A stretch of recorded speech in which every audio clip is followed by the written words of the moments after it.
from the economical point of view of the ocean observing. And then we will hear reports from the exemplars, breakout sessions, and we will have almost 1 hour time to discuss together on the outcome of these 3 days.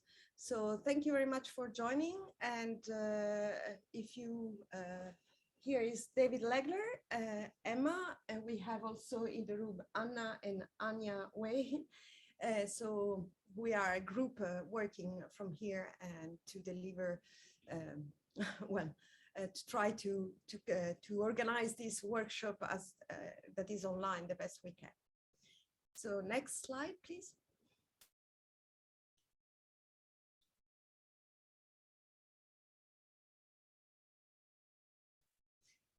So as for the first day, we would like you to use Slack for discussion and question and answer.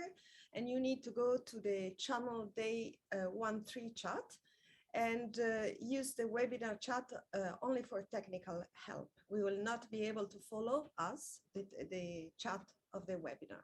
So please use Slack. Next slide, please. So we will have, as I said, the economic case for ocean observations in the first part. Then we will hear the exemplar report. So we have 6 reports, the first 3, then we'll have a small break, and the last 3, and we will have a final discussion and wrap up at the end.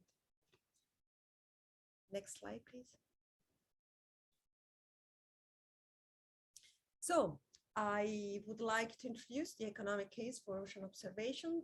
This session will be moderated by Emma Eslop here from IOC and Goose.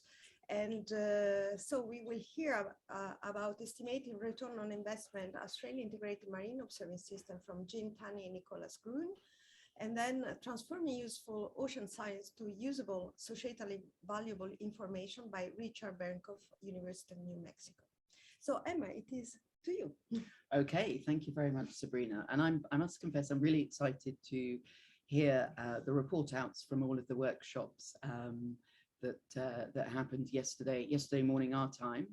I was in the carbon cycle workshop, and so that was really interesting, and I'm really looking forward to hearing the report outs of the others. So this session is quite short. We have 2 presenters, and it's really to start to stimulate some ideas and thoughts around the value of the ocean observations and the value of the ocean observations that will be within the exemplars, to start to think sort of in a slightly different way about how we would present the value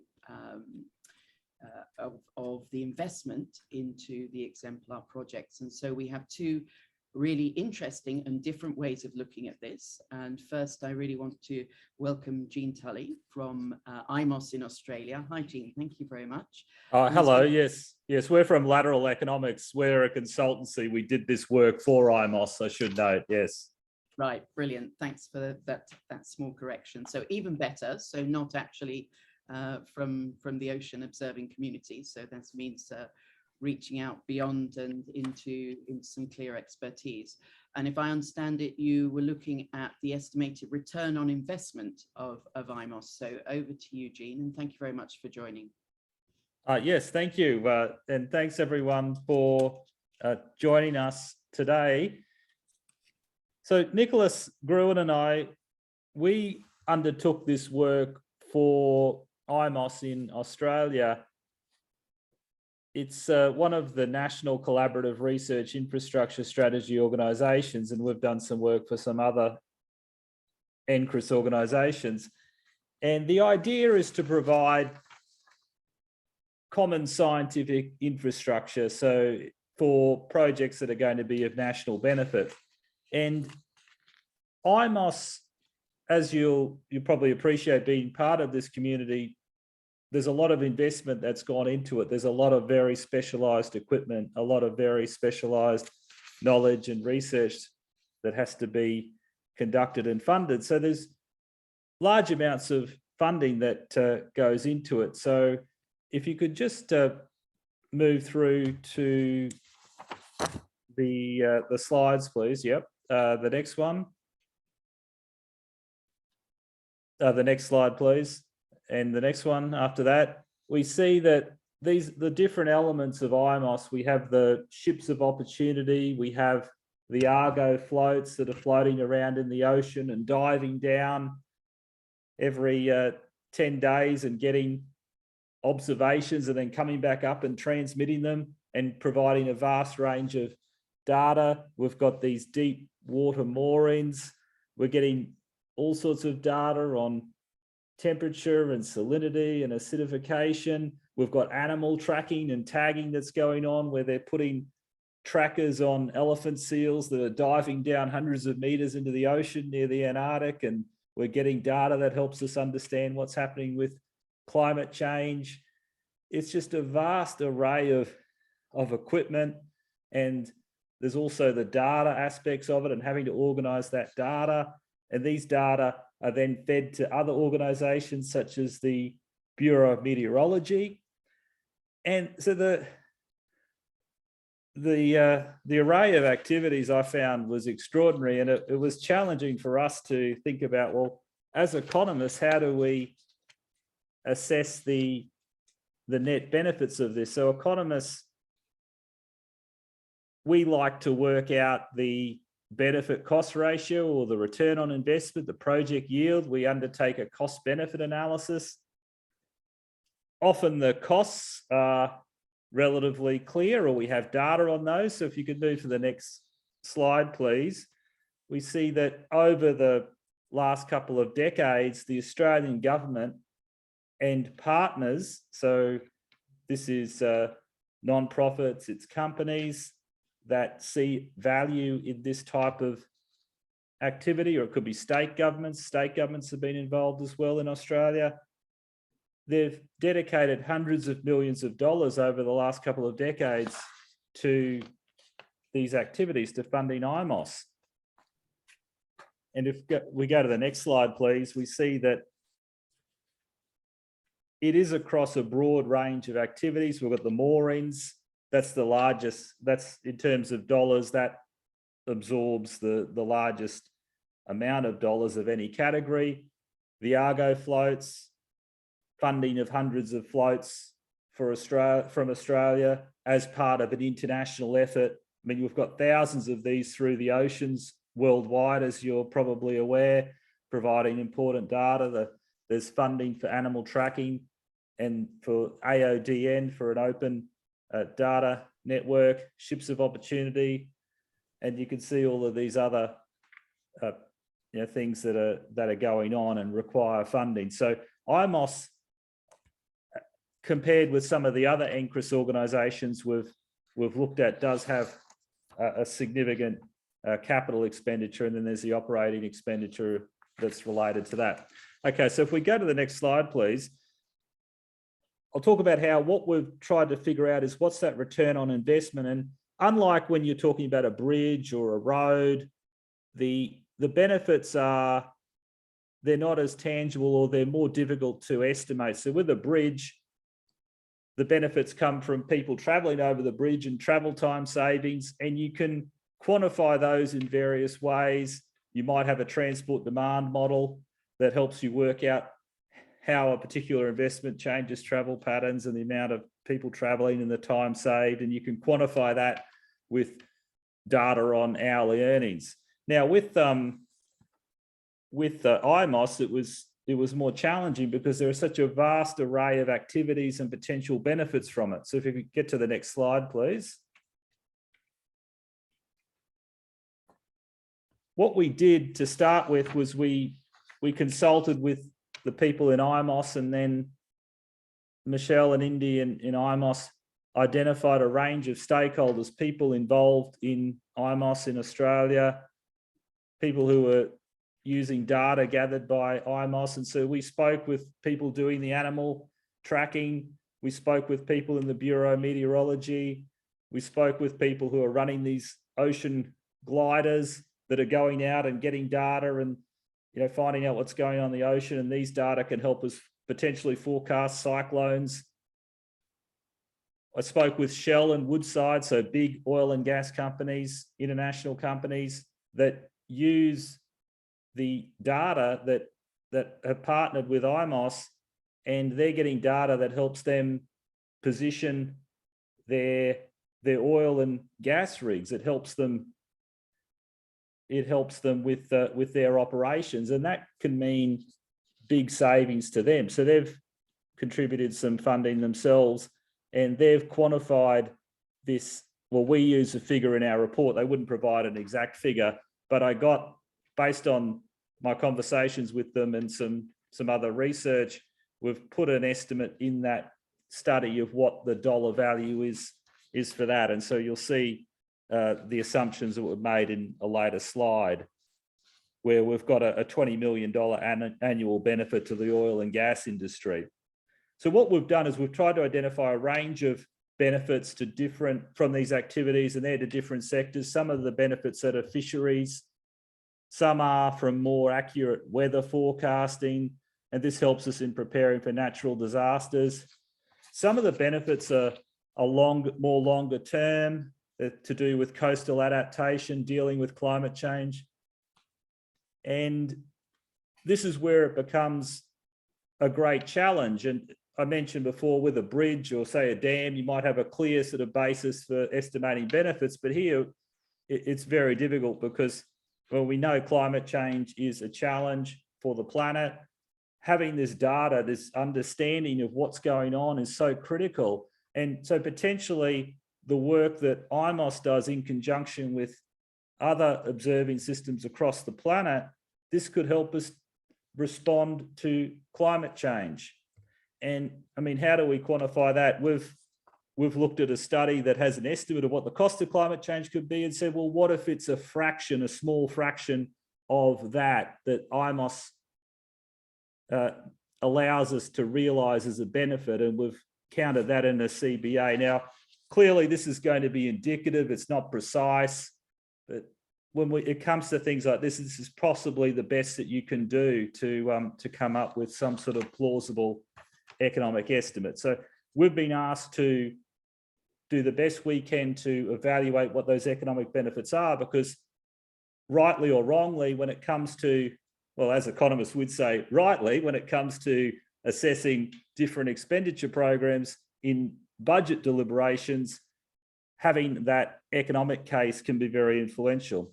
Okay, if we can move to the next slide, please. And the next one after that. What it comes down to prepare these cost benefit studies, we've got good data on costs. It's the benefits that are more difficult to quantify. We have to make a range of assumptions. We've done our best based on consultations and a literature review to develop those assumptions. We've drawn on studies by other economists or scientists or consulting firms to come up with what we think are reasonable assumptions to feed into that cost benefit analysis. And if you move to the next slide, please. We end up with our results.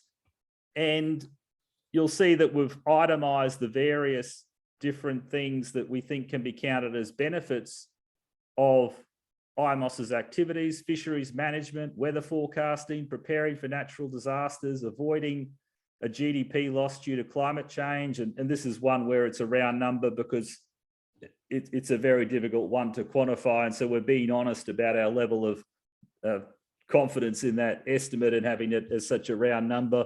Oil and gas, and then various other long tail benefits we couldn't quantify. So we've just assumed that they'll be a fraction of the other benefits. There's an additional part of it that is just not quantifiable because of the wide range of uses of the data. Okay, and we've done this over 50 years because we think this is a sort of time frame you need to properly think about the benefits relative to the costs of something like IMOS, given that we're talking about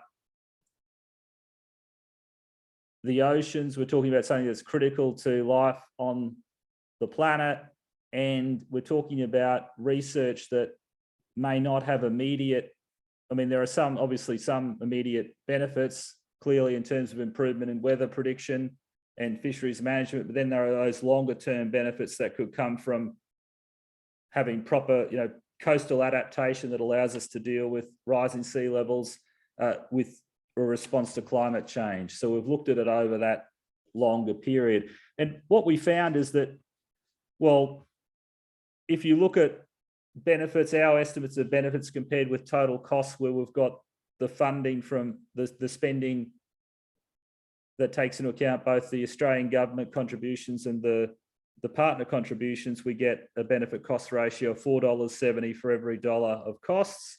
If we just look at what the Australian government's putting in, then the benefit cost ratio is 12-1. So it's a really great deal for the Australian government because it's able to leverage all of this additional investment, because other partners or partners out there, companies, so big multinationals such as Shell, and also non-profits, universities, state governments, they see this as something worthwhile to invest in. Okay, and well, we've said that, well, what if a lot of those co-contributions would have been made anyway? We've tried to, we've scaled that back a bit. We've got two estimates of the return on investment of the Australian government, just recognising that maybe it hasn't leveraged all that investment. So we've got a more conservative estimate, and that's the 7.6 to 1 there. Okay. So just to conclude, I was really impressed with the activities undertaken by IMOS. I learned a lot from the project, but it is challenging as economists to estimate these benefits. And so I'll emphasize that it's not easy getting across all the range of activities that are conducted by something like IMOS, by these observing systems. And also it's something that we have to recognize that it can be difficult to come up with those assumptions to formulate those benefit categories and come up with reasonable justifications for the assumptions. And so because it's not something like a bridge or a road, that's where you could get into a bit of controversy. There might be a lot of argument about whether those assumptions are reasonable or not, but that's why it's important, do the work and then test it. And so, yes, I'd highly recommend that this exercise to other observing systems around the world. And I mean, Nicholas and I really enjoyed working on this project. And I've got Nicholas Gruen, who's CEO of Lateral Economics, here on the call as well. So Nicholas may want to say something about it as well, and we'll be able to participate in the discussion. So thanks so much for your time, and look forward to questions and discussion. Yeah, I'm happy to leave it until discussion, Jean and everyone, and unless someone has a specific question. I think we'll move on to the next presentation and then have a few minutes for the discussion. We've got a Slack channel, so if people could put the questions for Jean and Nicholas in the Slack channel, and we'll pick it up from there. I definitely have a couple of questions, and so it will be great to have a little bit of time after this next presentation, because it'd be interesting to see two slightly different approaches. And this next presentation, again from economists, and I have to say thank you very much also again to Jean and Nicholas for entering into the ocean observing sphere and shining some sort of clear economic light on how we look at the value of what we're doing. It's really important for us to be able to understand that more clearly and be able to articulate it more clearly. So the next presentation is recorded. It's going to be from Richard Bernkopf, who is from the University of New Mexico. And we are working, GOOS and the OECD, with Richard to develop a best practice around valuing ocean observations. And what he's developed is it's a different sort of a study. He's looking at developing an economic model so that you can look at the value of EOVs to decision making. And so this will be a paper that will be, I think, published this summer, which we'll obviously share. And it's really, I mean, it's opened my eyes to some very interesting aspects, really, that how when you're looking at it from an economic model point of view, and you know, Richard will go a little bit into this, that having additional information allows you to reduce the risk associated with your decision, which maybe allows you to do more, or to sort of look at the options between sort of two economic sectors, so that you could analyze how to get the best out of, say, aquaculture and fisheries for a given ocean resource. Anyway, I'll turn it over now to Mairead, who's going to run the video of Richard. It's sort of something like 3 in the morning for him. So, right. So let's have a look. Hi, everyone. I'm Richard Bernkoff, and I'd like to thank you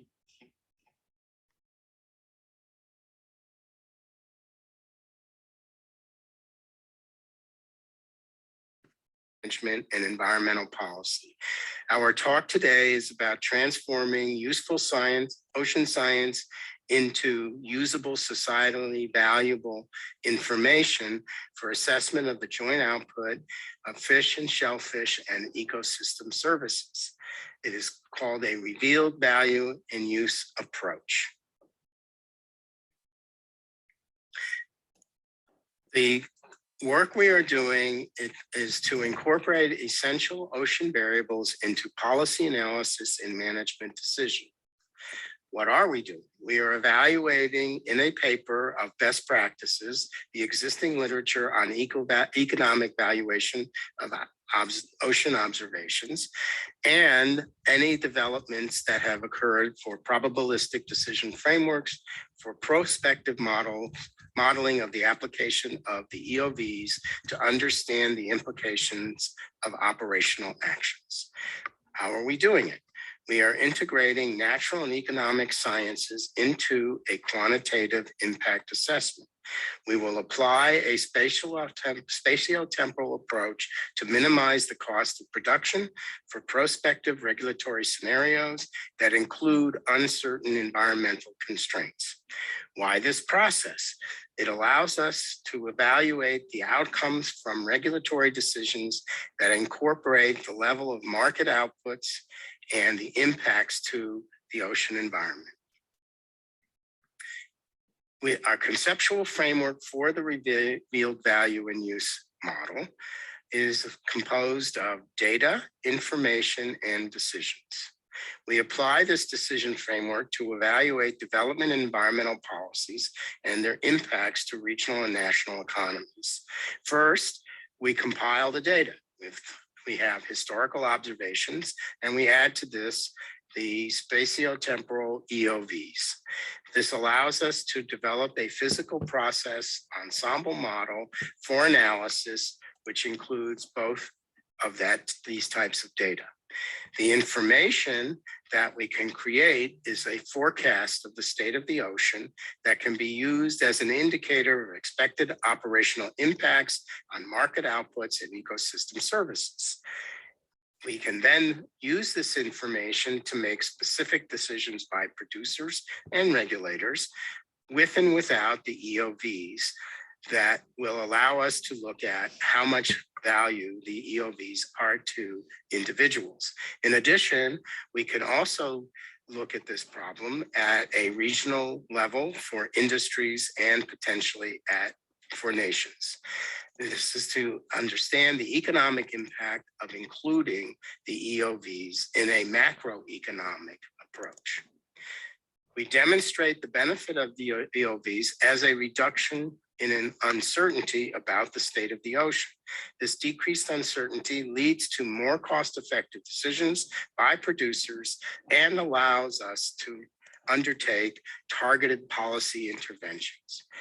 We estimate the value of the information as the difference in the total cost of producers and regulators with and without the EOV data. The impact of the science is, as I said, to reduce the uncertainty of a decision.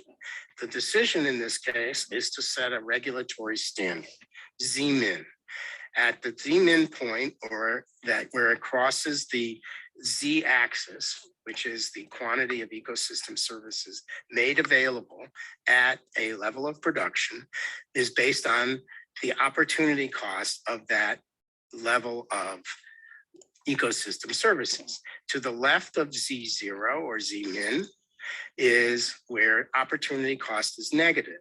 And so therefore producers are producing more ecosystem services than less, and production can be increased to make it a more efficient level of output. And of course, that increases revenue. On the other hand, if we are to the right of Z sub 0, we have a positive opportunity cost, which would require some form of intervention as a regulation to reduce the impact to the ecosystem services. By reducing the uncertainty with the use of the EOVs, we limit this variance to a smaller number and can have better, we improve our decision-making process as to what level of regulation is required. The process or the data that we use for converting an EOV is illustrated here to start with the the essential ocean variables that are either abiotic or biotic processes, to create the oceanic effects that are local, regional, and biogeographical, to come up with then an estimate of the quantity of regulating, provisioning, habitat and supporting, and cultural ecosystem services, all of which are necessary for making individual decisions and also can be used in regional management decisions and choices. The basic model that we have established is using what's called a Bayesian decision model for cost minimization. On the right is an influence diagram that describes a decision application, which includes state of nature, observations, and what type of action would be selected if you have better information, and what the cost would be. The economic value of this reduced cost uncertainty is the value of the EOV. In this decision model, a Bayesian decision maker is assumed to have a prior probability distribution of the ocean condition associated with a particular decision. We are interested in how new information changes this distribution and consequently the cost of the action taken. The higher the correlation between the decision and the state of nature, the more the EOV can add value. If the decision has nothing to do with the state of nature, additional information will not change the mind of the decision maker. We implement this model at two scales. First, at the individual firm production scale, and what are the impacts to ecosystem services. And then we can implement it as a regional trade-off analysis between conventional commercial fishing and fish farming. The inputs to this, starting at the top of the diagram, the inputs to this process are that we have to have data about costs and prices in markets for commercial fishing and for aquaculture or mariculture. What current policies and regulations are in force, and what are the current ocean characteristics and conditions. We use these inputs to make management decisions about ocean use and how much inputs we would use in our production processes. The outputs are yield per area and also the output of ecosystem services that are being produced. The joint output of fish is the result of fish production and ecosystem services. That relates back to our graph about the opportunity cost. From these individual processes, we can then aggregate and understand the implications for a regional policy and regulatory analysis. Based on both of these scales, we can then estimate the value of the essential ocean variables. In front of us, we have a research agenda. We would like to propose that we could develop a use case for transforming useful science into usable policy analysis for ocean management, for commercial fishing and fish farming in a prospective scenario model. This model would include the integration of use cases in a joint natural economic science impact assessment, that we would develop a cost minimization model with environmental constraints, estimate economies of scale and scope of production to evaluate the impact on ecosystem services, and then as a result, determine a science-based level for a regulatory decision about the minimum acceptable level of ecosystem services. We then would use the results of these production models to develop a regional trade-off analysis between commercial fishing and fish farming. This would determine the compatibility for estimation of impacts of environmental policies associated with sustainable fishing limits and potential pollution from fish farming.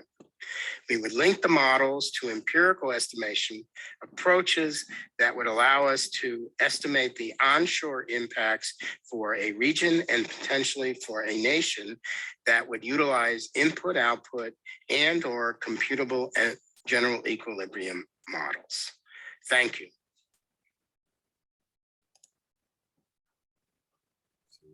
Go.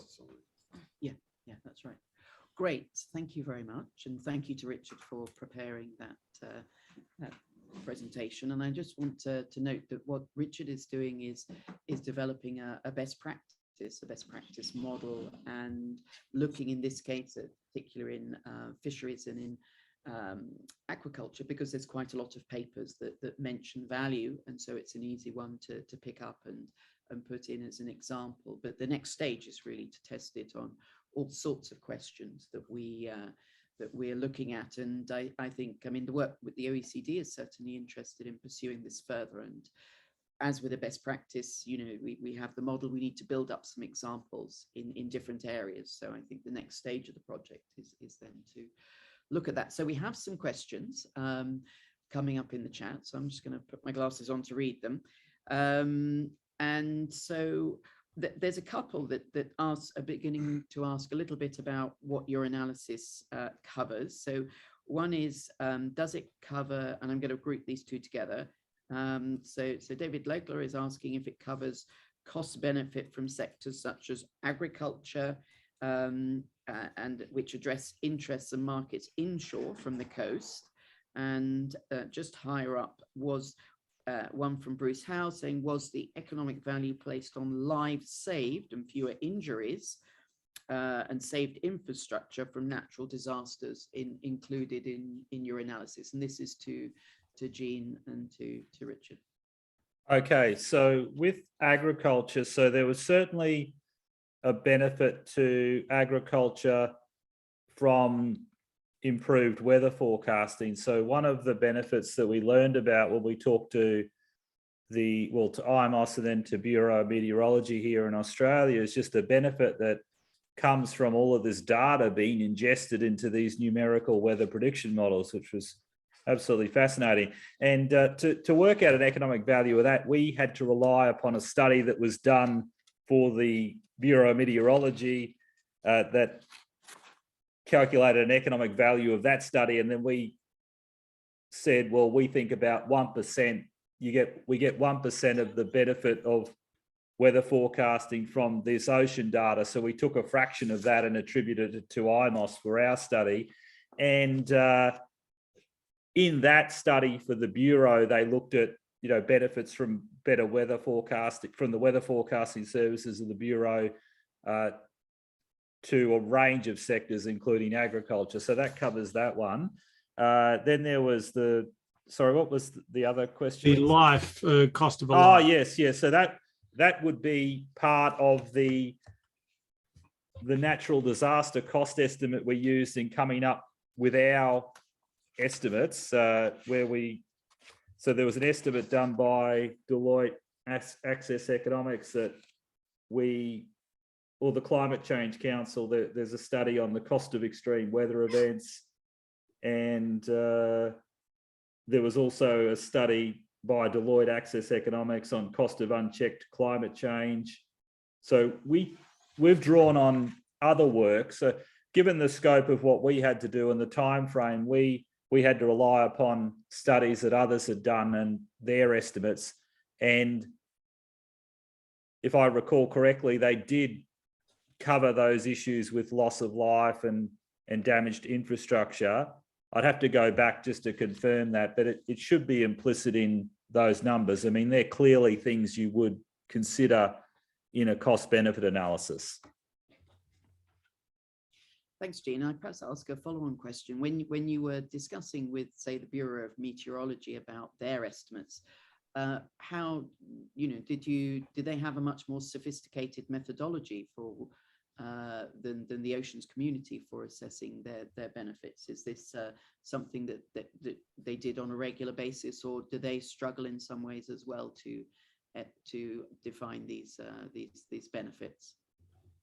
They struggle as well. So it's just such a difficult question to answer, to say how much value comes from that particular data, just given the wide range of data that gets fed into these models and data from a wide range of sources.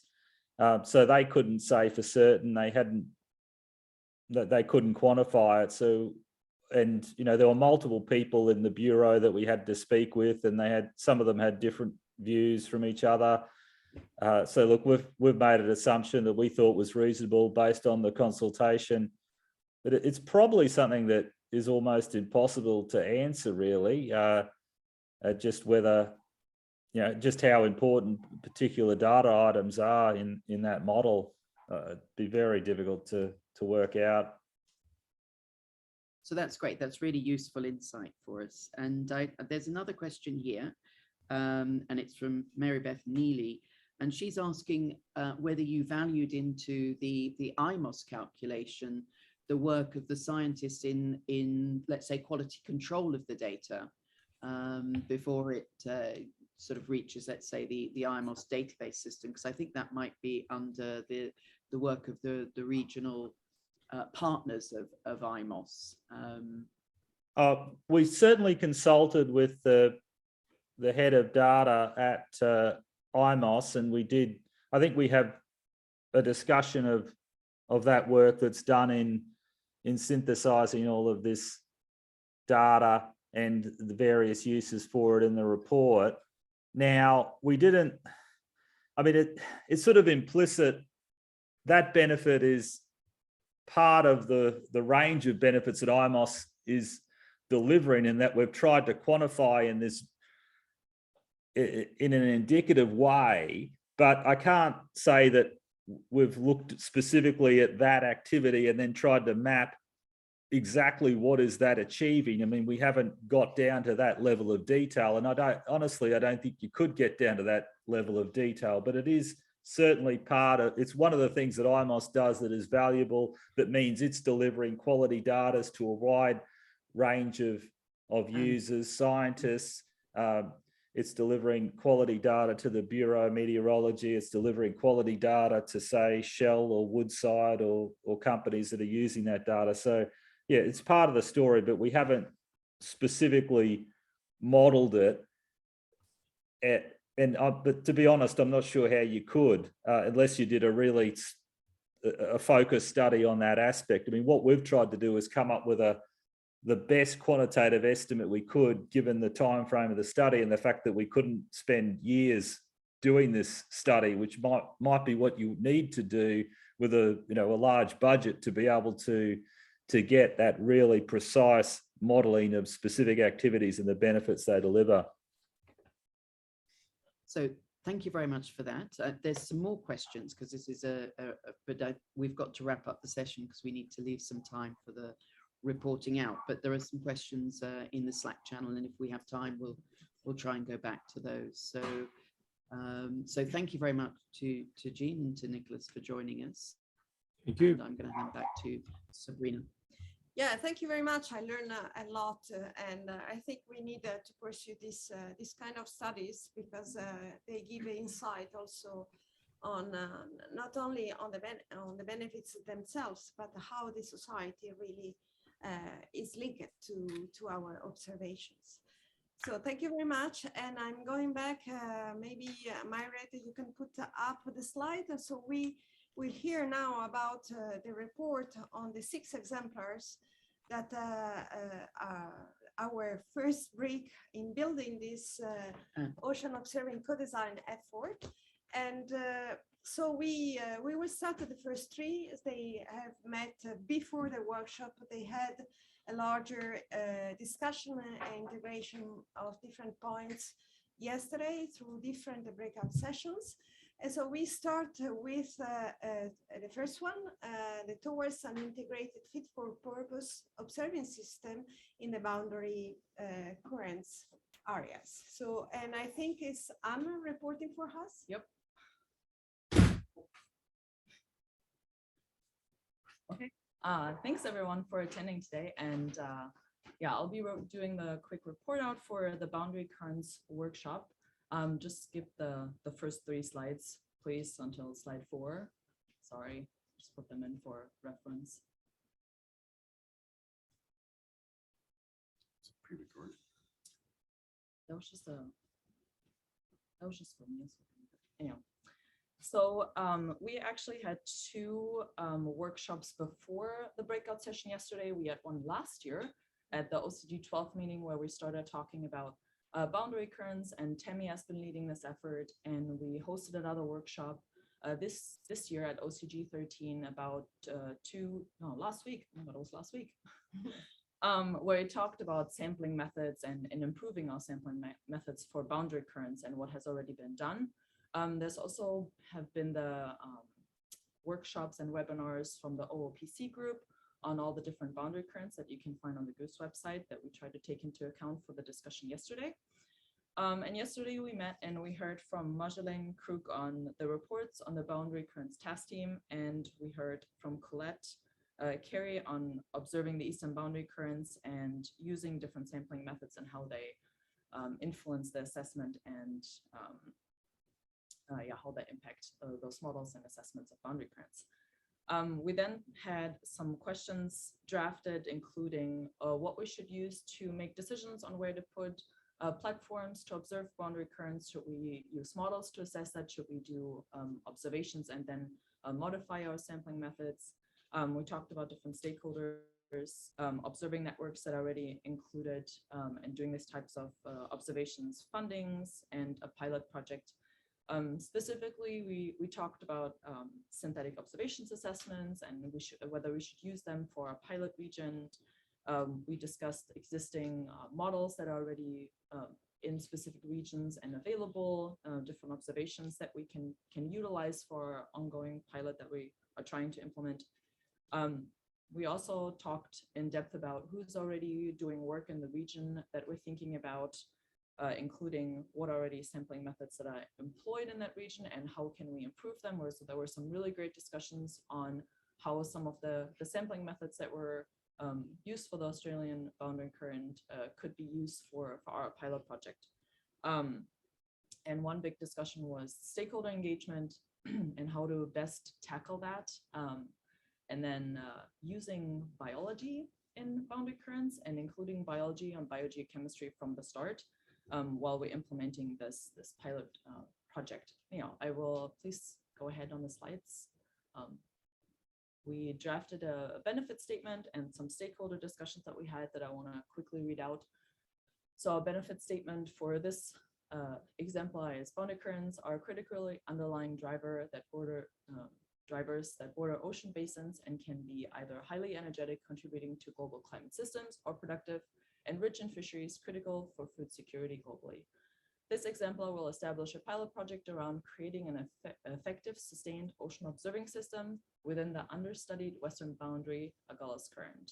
This co-design pilot project will be piloted with stakeholders, will include the modeling community, large industry, and government departments to sustain fisheries, and will hopefully guide the implementation of this network.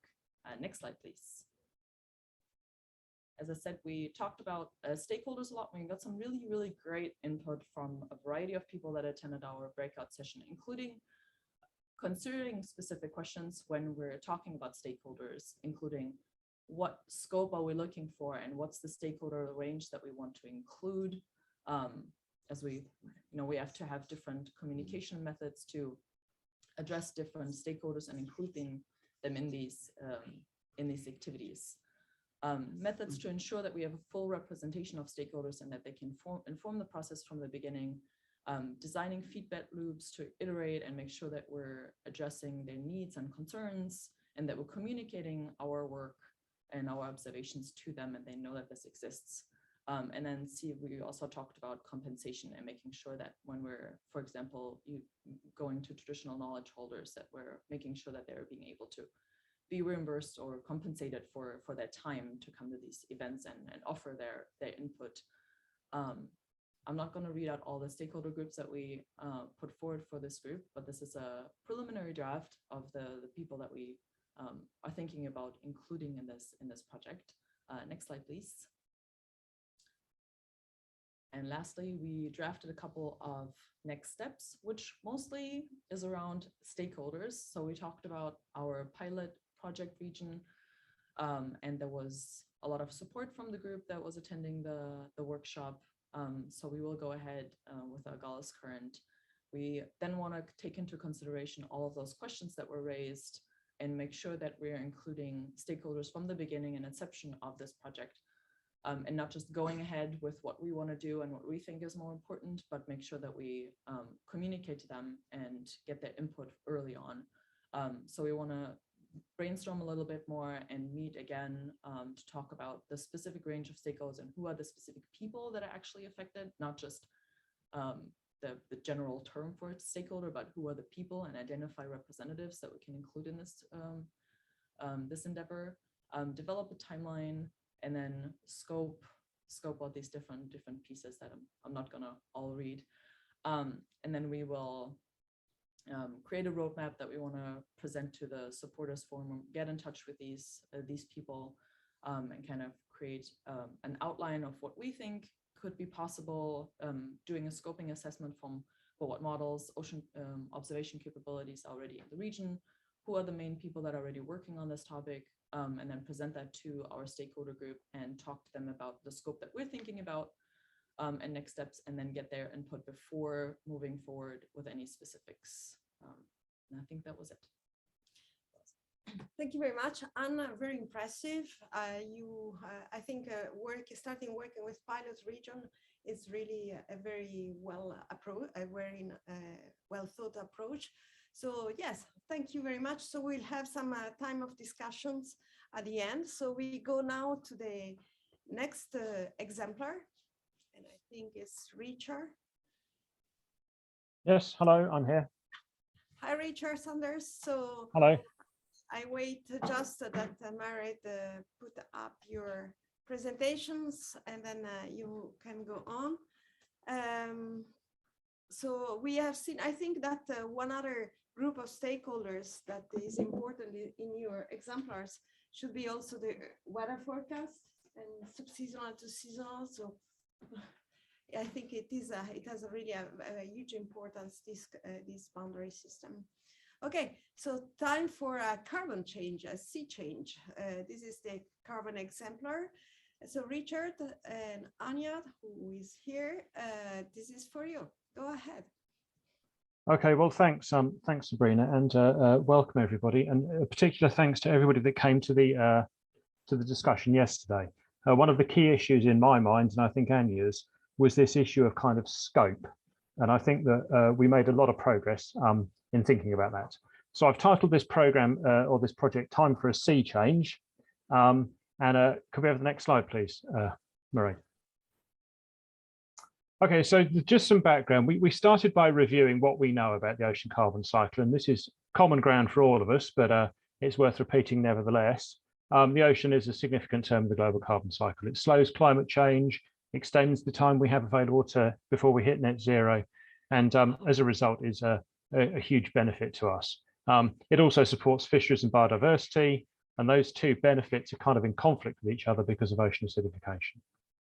So next slide, please. So those of us who are active in the ocean carbon world know that this is a very busy space at the moment. There was a really important report published last year that gives us a very clear intellectual direction of travel. And one of the messages we got strongly was that we need to kind of root ourselves in that. There's a lot of investment coming. big new programs that are mainly time limited. And policymakers want to know about this stuff. We've got a very solid set of observing tools, and Dorothy Backer, who I think is probably in the call, has really pioneered this concept of the value chain that links science through to policy, and has made the observation that it's only as strong as its weakest link. And that builds on a clear understanding of how to sample the ocean. So carbon cycle science in the ocean is quite mature. It's done a lot of homework. It's a community, in Anya's words, that is ready to go. Next slide, please. But if we look at where we are, much of what we do, actually, when you delve into the details, there's a lot of goodwill in there. A lot of people doing a lot of things that we think are very important without much funding behind them. We have some issues. There's a figure from the Global Carbon Project showing that there's a mismatch between data and models. The density of observing across the ocean is uneven. Some observing systems are shutting now. Some processes aren't in models. So we have some challenges ahead of us. So next slide, please. And MyCheck made the very important point that over the last 10 years, we've really seen a change in how the ocean carbon cycle is perceived. So somebody, I forget who, but it was a very valuable comment, said that the carbon cycle is no longer perceived to be something that just happens in the atmosphere. There's a very strong realization that the ocean's an integral part of it, and this is tremendous progress. And so that increases the need for information. So we have issues around the stability of the carbon sink as we approach net zero, as ocean physics changes, as biology changes. There's lots of land-based anthropogenic activities that impact the carbon cycle. Increasingly, people are beginning to think that ocean might be a viable carbon dioxide removal venue. And of course, ocean acidification impacts on food security. And all of these are key research areas that the IOCR report identifies at some level.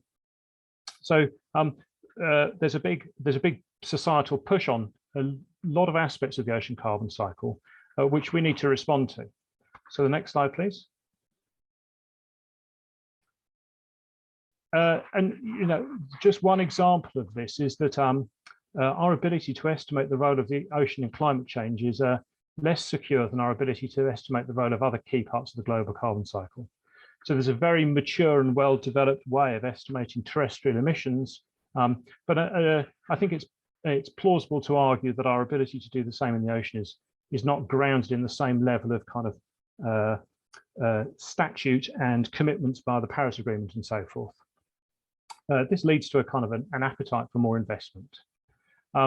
So I think the challenge that we see for this exemplar is to work out how to take advantage of this great enthusiasm to kind of like start delivering to society the information that it needs. So next slide, please. So on reflection, we thought about this a lot in the session. We still got a system that delivers against these big societal questions that's based on a lot of bottom-up initiatives and a lot of short-term funding. And this system is quite precarious and quite fragile now. And there's a widespread recognition that we can't go on like this. Eventually, things will stop working. And so the question that was posed is it time for a more top-down approach where we specify rather more than we do now what we'd like to know? And Anya introduced this term, the Copernicasification of ocean carbon. And I think she can hopefully answer questions on that later.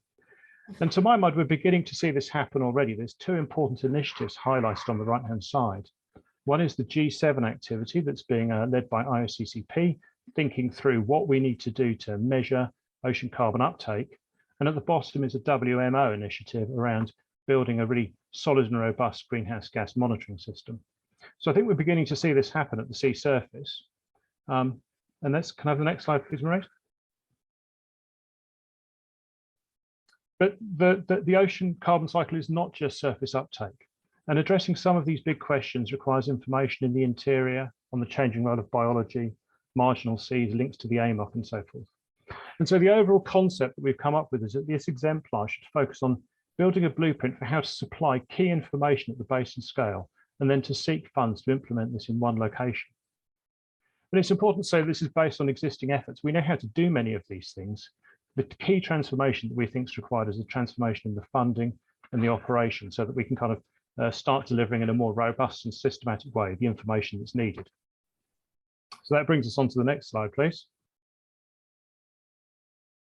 And the key question, so we can identify these very general areas of societal interest, and we sort of know instinctively and intuitively that, that this is information that's required to manage things. But where we got stuck a little bit was, what exactly do we need to know, and how can we deliver this? And so I think we identified that the key next step for us is to go and talk to the stakeholders in these 4 key areas and in others to really dig beyond the kind of general statement of this is important, we're sure you need to know this, but to kind of drill into the what exactly do you need to know, so that we can tune our system to deliver what you need to know in a timely manner, so that you can make decisions around protecting people, protecting the planet, protecting the environment and so forth. So I think that's the key next step that we're planning to take, a really, really strong stakeholder dialogue around exactly what information they need to know. And next slide, please. So this is the set of activities that we're proposing. We're planning to form a steering group for this activity. To reach out to the rest of the community, it's very obvious that we were a subset of a very large community, and that yesterday was just a start. We talked about the concept of a joint declaration around the need for transformative funding, and I think we're going to follow that up. And talk to stakeholders in, as I said, in specific, not general terms. And that allows us to devise a suite of observations to match stakeholder needs and to cost them. And there was a fabulous conversation going on between the 2 different Goose panels that I think could really be a lovely nexus for that discussion. And then finally, to begin writing the co-design paper. So that's the summary report out from me. Anya, I don't know if you've got anything you'd like to add. I'd just like to thank everybody that came to a stimulating discussion.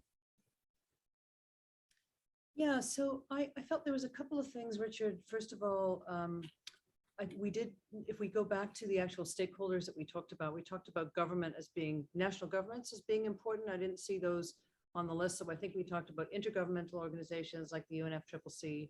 We talked about national governments, and then we talked about other potentially more economic linked stakeholders, and that we would need to maybe take 3 test cases to work through, ask those, consult with those stakeholders around what they need and the products they would need, and then trace back from the products to the data streams that would need to be integrated. And the key thing was, we didn't want to look at individual data streams bottom up. We wanted to start with the stakeholder discussion, then work back to if the stakeholders said they needed and I think it came back to the comment of someone a couple of days ago, which was that users don't interact with data streams, they interact with products. And so what are those products? And then go back to what data streams would need to feed those. I think the other conversation we had, and we in some detail, which I guess maybe this is a little more controversial, and it was a bit surprising to me, that we actually decided that we wanted to start with one ocean basin simply to get one piece of work done, and then use that as to scale that globally. And we did talk about starting in the North Atlantic for various reasons. There was a lot of support for that. There was also a little bit of a few people saying, well, that's not the most important ocean basin. But then the response back to that was, well, it's one of the places where we know we could quickly mount the conversation and have it done credibly, in order to sort of push the conversation as forward as quickly as we can. I think those are really valuable perspectives, Anya. I'd forgotten that element on the specifying national governments, but the point that you make about starting with what we need to know in detail and then building observing systems to deliver that span models and satellites and in-water observing is crucial. So I think, we've got our work cut out going out to reach out to stakeholders to talk to them in really great detail about what they need to know. Okay, fantastic. So we will reserve some time after all the breakout session to discuss with you all Exemplars group about what you have delivered and if there are some questions about that. So now we go to the last exemplars before the break, and it is the marine heat waves. And I don't know if Alban or Diana are presenting. Are you there? Yes, We are here. Okay, fantastic. Go ahead then. So we share our screen if you agree. Yeah?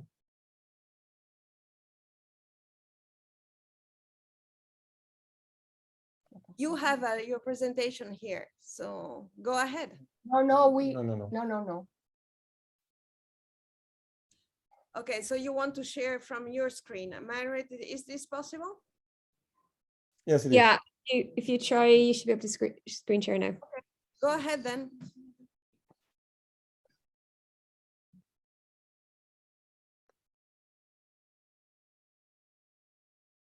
Tu fais partager, ça va.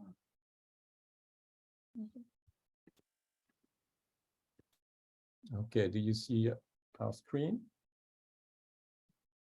Yes, just speak loudly because otherwise we hear you not so well. Hello, everybody. This is our report and our conclusion from the Marine Heat Waves workshop. The leader are myself, Alban, and Juan Carlos from Mexico, and we are from the Sorbonne University in Paris. First of all, what are the benefits statement? We summarize here what it is about the marine heatwave exemplar. We are building a global observing system dedicated to understand and forecasting.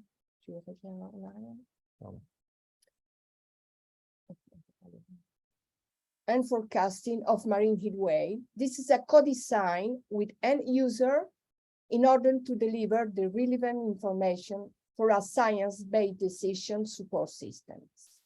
Our marine heat wave exemplar has a goal, first of all, to develop, implement, and sustain global ocean long-term observatories, assessing to ongoing marine heat wave propagation, and evaluate their impact on a rich marine biodiversity and multicultural population. Secondly, to create a common language and a common practice for a stakeholder based on data, intelligent information, and technologies. And the last aim will be to give birth to a new generation of scientists, especially young scientists, end user, and decision maker working together for the integrated global ocean management of tomorrow.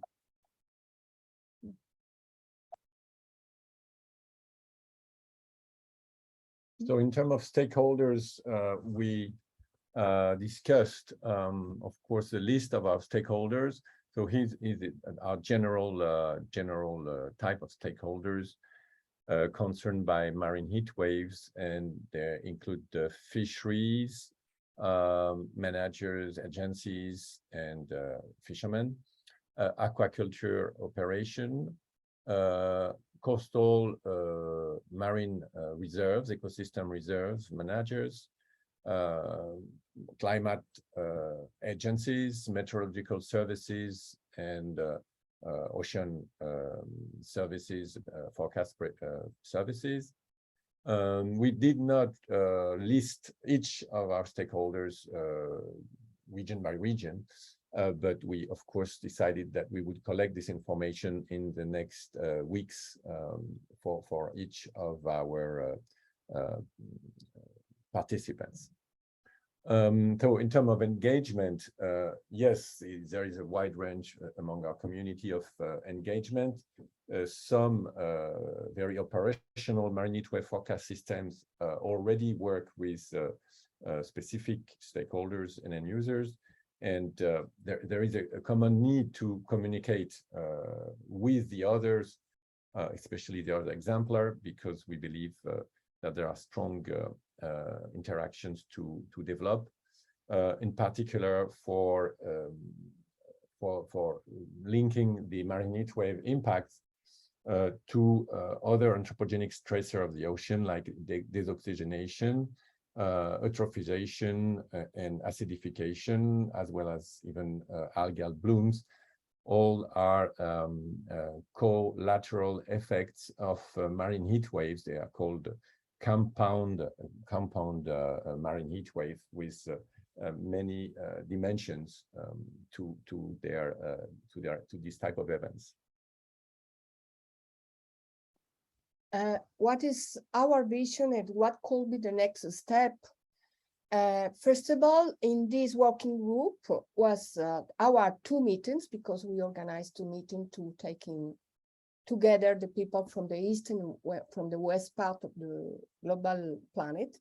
And it was very helpful to begin to outline some of the problems ranging from a universal definition of marine heat waves. We discussed about 2 important already published papers. They propose a global definition of the marine heat wave. And this is a physical nature of the extreme sea surface temperature over different space scale it was our conclusion. We need to take into account different aspects of the characterization of the marine heat wave: persistence, intensity, and variability. We discuss a lot about also we need to take into account only the first phase of the marine heat wave, but also the last phase, because to analyze the impact in the marine biology, we need also to understand the adaptability to this event. This is especially under a climate warming trends, and also for the diversity, the variety of the impact on the wide range of the human, animals, and plant population linked to the marine heat wave impact. Then to what is our plan for the next week and months? And we are in agreement for having that we need for sure to be ready for the beginning of September. We need to organize several meetings in the near future to be able to address some of the remaining questions. In fact, we pointed out a lot of questions that we need to work in this together. And we need to dedicate, also we propose to dedicate meeting to provide answer to this question, but also we propose what I think is a very nice idea, to organize a forum putting together scientists, stakeholders, and also end user to start to work together. How much time do we have left, please, organizers?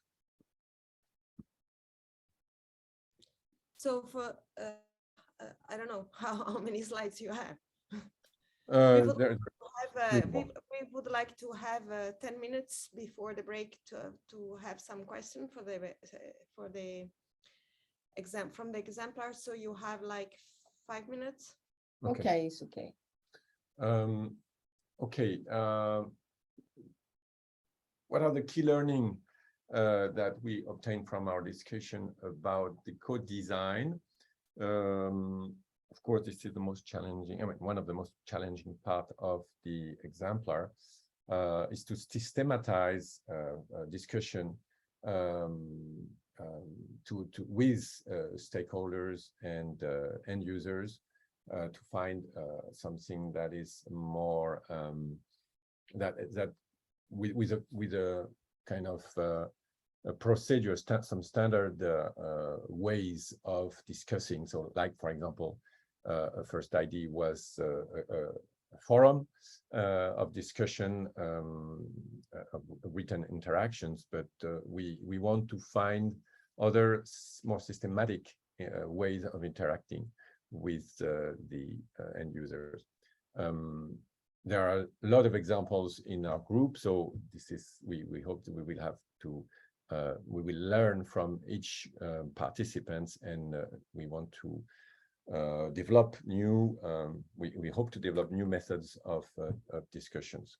It's still vague at the moment, but this is our goal.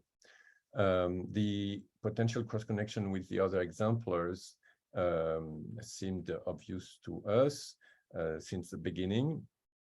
As marine heat wave, they perturbate the ecosystem with co-occurrence of other stressors that was mentioned earlier.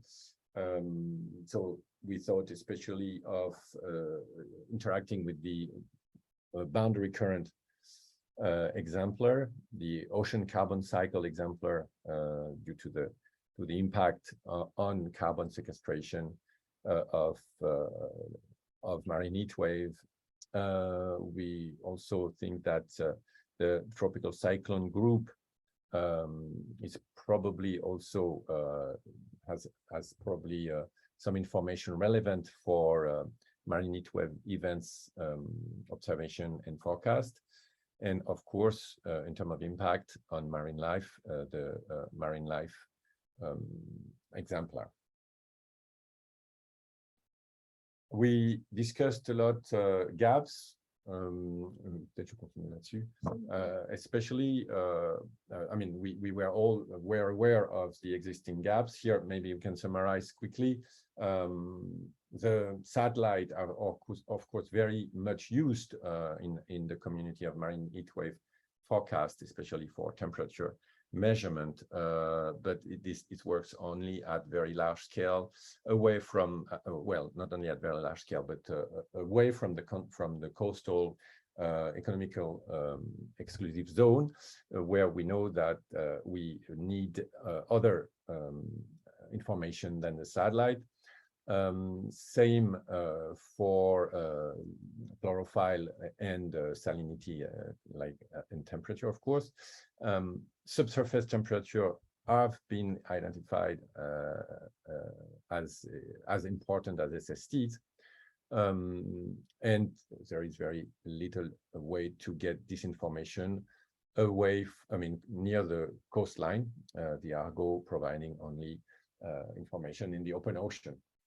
So we think that there is a need for more observation along the coast, especially with moorings and buoys that would provide marine, ocean and atmosphere informations. The gap also, maybe not related to, in situ information measurement of the impact of marine heat wave on the ecosystem. It's very little is known yet. There are some of course, seminary papers, but we in the group, we thought that really we should address further these impacts on the variety of ecosystem members. In terms of modeling, the gaps in modeling are generally errors in forecast and lack of resolution also, especially near the coast. So we aim to work to focus our efforts on a region of important biases and in the open ocean in particular, but also along the coast. We know that we need to look at downscaling possibilities from a modeling point of view or a statistical and artificial intelligence approach. Okay, what about, to finish, what about the existing infrastructure? And we make a brainstorming about the different infrastructure already existing and measurement the sea surface temperature and the deep surface temperature. And we realized that there are some well-established network of observation. We have a list of all of them, but there are also the satellite product. The Argo program is very useful for the open ocean. And also the ongoing installation of the buoys in the tropical ocean and along coastline. There are also several forecast systems for the marine heat wave already running, like we analyze, we have several nice speech about the Mediterranean Sea and also on the Caribbean Sea and along the coast of the South Chile. And there are all of them, they are ready to provide test information for our group to be analyzed. Okay.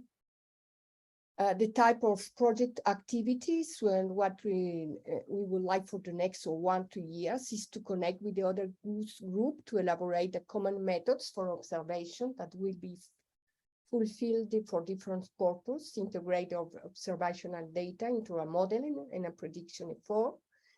Then start in a deepened communication with the end user and stakeholder to build a network for the capacity building around the ocean basin. And finally, to develop a cheaper observing technology for the essential variable, especially on the continental platforms where the societal impact are the greatest, can be deployed in the developing countries. This is all. We finished our presentation. Thank you very much. And so we will have now 10 minutes to discuss with a question that have been asked essentially through Slack. So maybe one for me for this exemplar is actually in the co-designing process, you should test, and I think we talk about some region to start the co-designing, and perhaps use the ocean observing simulation experiment to test the impact of observations of the design of the observation towards the requirements from stakeholders and users. So probably so there is a kind of best practices that will develop across the different exemplars that can be shared in the process. And also at the moment, maybe the interface with the other exemplars should come later in time. So first we test, what do you think? Yes, we need to identify rapidly these key regions. So there are certain of members of our group that are voluntary to be involved in an ocean observing simulation experiment that could be dedicated to the marine heat wave. So yes, this is clearly one of the goals of a group. But we already start to discuss about the regions, and the question was to be focused on the better known regions, or if to address the marine heat wave impacts in the regions where we don't have a lot of information. This is what, but during the meeting, yes. Okay, thanks. David, Emma, you have other questions from, you can read some question maybe? So I was going to ask a question that's not quite in Slack, but addressing all of the exemplars that are presented so far about the type of interactions you envision with the stakeholders, and whether you are understand the type of information that the stakeholders might need. As I think I was reminded that, Richard wants to, we recognizing again that a lot of stakeholders are probably going to want products. And so I think a key question that's before us is, do we understand, or isn't that one of the key questions, to try to understand better what kinds of information our stakeholders need? They might want a product or a model result. Some might want observation. So I'm just curious from your perspective, whether that was part of your discussions yesterday. So I think I'd ask Anya to comment on that. She's put something in Slack about that's very, very relevant around the need for products for end users. Anya, is that okay? And I could say something about something if at the end after, perhaps. You cut out for a second there, Richard. So, I mean, we talked quite a bit about how to engage with stakeholders and how often we didn't really know how to do that well. And also that when we asked stakeholders what they needed, they often didn't know. And so then we would tell them what they needed to know, but it was an iterative discussion where you say, well, what types of activities do you do? Therefore, what do you think you need? And then we might have a view on that. And so it's a bit of a iterative conversation, and depending on the specific stakeholder, could take a few discussions to clarify. So I think it's it's a quite a significant job was Yes, our sense, and that we might need support Yeah. in doing it correctly and effectively, because it's quite easy to kind of blunder in and not give them what they need and not have us get what we need. So if there's some help or support that we could get in doing that effectively, would be great. I think that's a really good summary. In summary, I mean, I guess the way I see it is we know intuitively what the areas of societal importance are. But we need to go beyond that sort of intuitive understanding and kind of like get down to brass tacks and really say, right, like what style of information do you actually need and packaged in what way? I mean, the exemplar in our area, I think the exemplar in the exemplar is the climate area, where there's a really good value chain delivering to the COP the information that's required. So in that area, I think that we kind of understand what needs to be done and the challenges transforming our somewhat ad hoc system that delivers that into something much more robust and solid. In the other areas, I think that we're kind of like further back, and we need to have this conversation that Anya's just described. Yeah. Yes, you can ask. Okay. Go, Emma. Okay, so I have a question for the boundary currents team. Okay, in the Slack, we had a question coming in actually from David saying, would it be interesting to do an economic model evaluation for a boundary current system and its needs to the stakeholders? And so my kind of question is around, should we, if we had that sort of idea in mind, which I think we could discuss amongst the exemplars, should we, in these discussions with the end users, should we actually be asking a few questions around the value to them? Should we be trying to extract some information at the same time as we're having these interviews about what do you need? We need to be getting a little bit of an indication about the value so that we can do these sorts of estimates at the same time and start structuring our thinking about these interactions, to get where we want to go as a whole project, not just the. Anyway, that was my sort of reflection of bringing a couple of things together there. I don't know if the boundary current people want to have a think about that. We'll have an Uh, answer. Is it okay if I come in? Here. First. Hi, Okay. Tammy. Hi, Tammy. Hi, sorry I'm late. Yes, I agree. I think that what would be good is to look at the way blue economies and ocean accounting have looked at costing out sort of services and making provision for services and products from the stakeholders' point of view, but also how they would value certain things in terms of how we could be assisting and how those ocean observations would be adding value to that or making the services more accurate.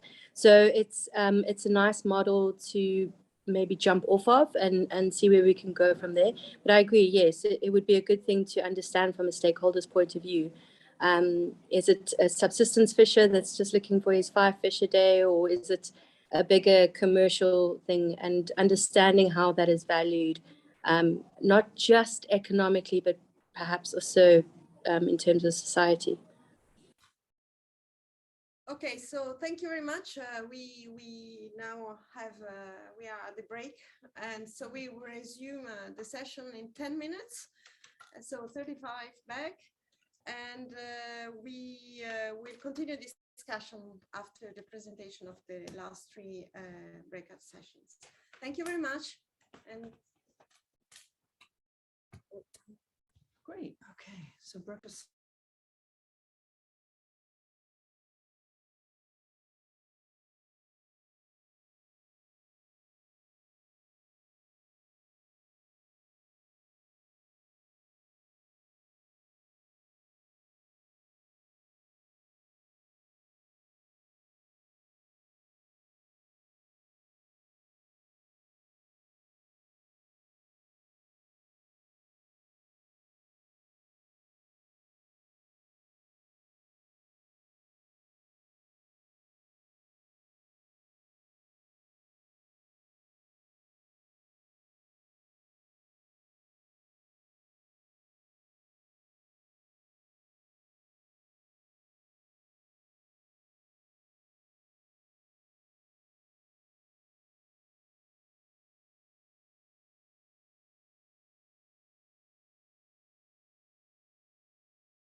So we are back.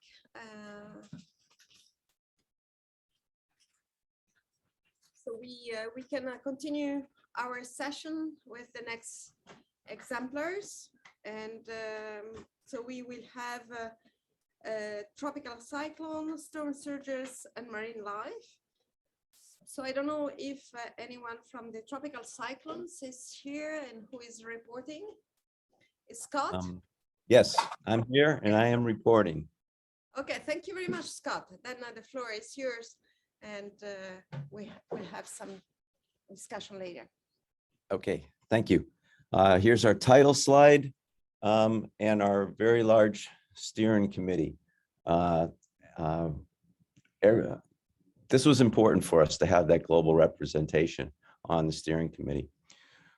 Part of our activity here was to have a pre-meeting where we were sharing information, followed by the workshop breakout. We had wonderful participation in each of those. At the information sharing meeting, we had 20 lightning talks, really illustrating how much activity is going on in this area and really demonstrating to us the value of this co-design project because of the collaboration and cooperation and communication that will develop as a result. So we thank GOOS for coming up with this concept of the co-design and putting us together, and also to all the people who participated both in the information sharing session that we had and also in the workshop. And let's move on to the results of what we learned. First, for the three questions you asked was the benefit statement. And you gave us 3 sentences and we used them all. Tropical cyclones are among the most destructive weather events on Earth. As soon as we said that statement, people were saying we need to add those metrics. We need to bring in all those so many important statistics to start putting together. And so we'll be doing that. And with these negative impacts, they occur on all the ocean basins. So it's a global issue. They're increasingly being amplified by climate change with our warming oceans, our rising sea levels, and our growing coastal populations. And they're disproportionately affecting these less developed countries and the small island developing states. So we have an equity and a capacity building problem that we have to deal with. An essential layer for the protection from these threatening events that'll save lives and property and promote this equity and resiliency are these tropical cyclone forecasts that are actionable, meaning they have increased accuracy and lead time. And to do that, they need to be enabled by this Earth system modeling approach. A coupled ocean atmosphere is essential to that.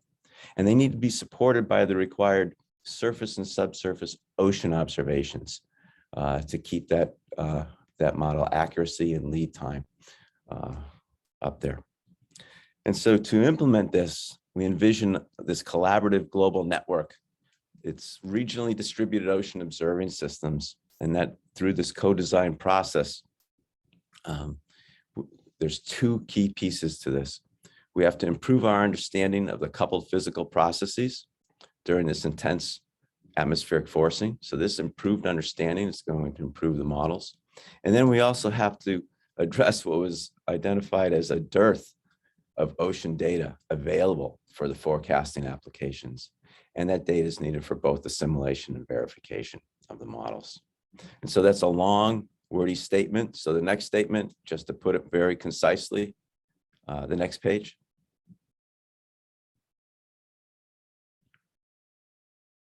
Here's the short version. We want to enhance our global ocean observing so that we can improve these tropical cyclone forecasts and warnings. And with that, we'll save lives and property and promote equity and resiliency. So a compact version of that long statement. The second question was on stakeholders. And so please go to the, yep. We identified many classes of stakeholders that would benefit from this and contribute to this.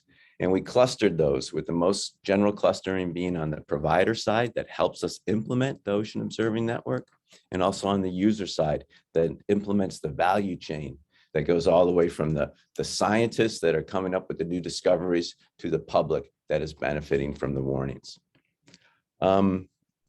And that providers, the provider side, they enable that network to operate. And they have technology development, data collection, the data transport, best practices that we see in GOOS.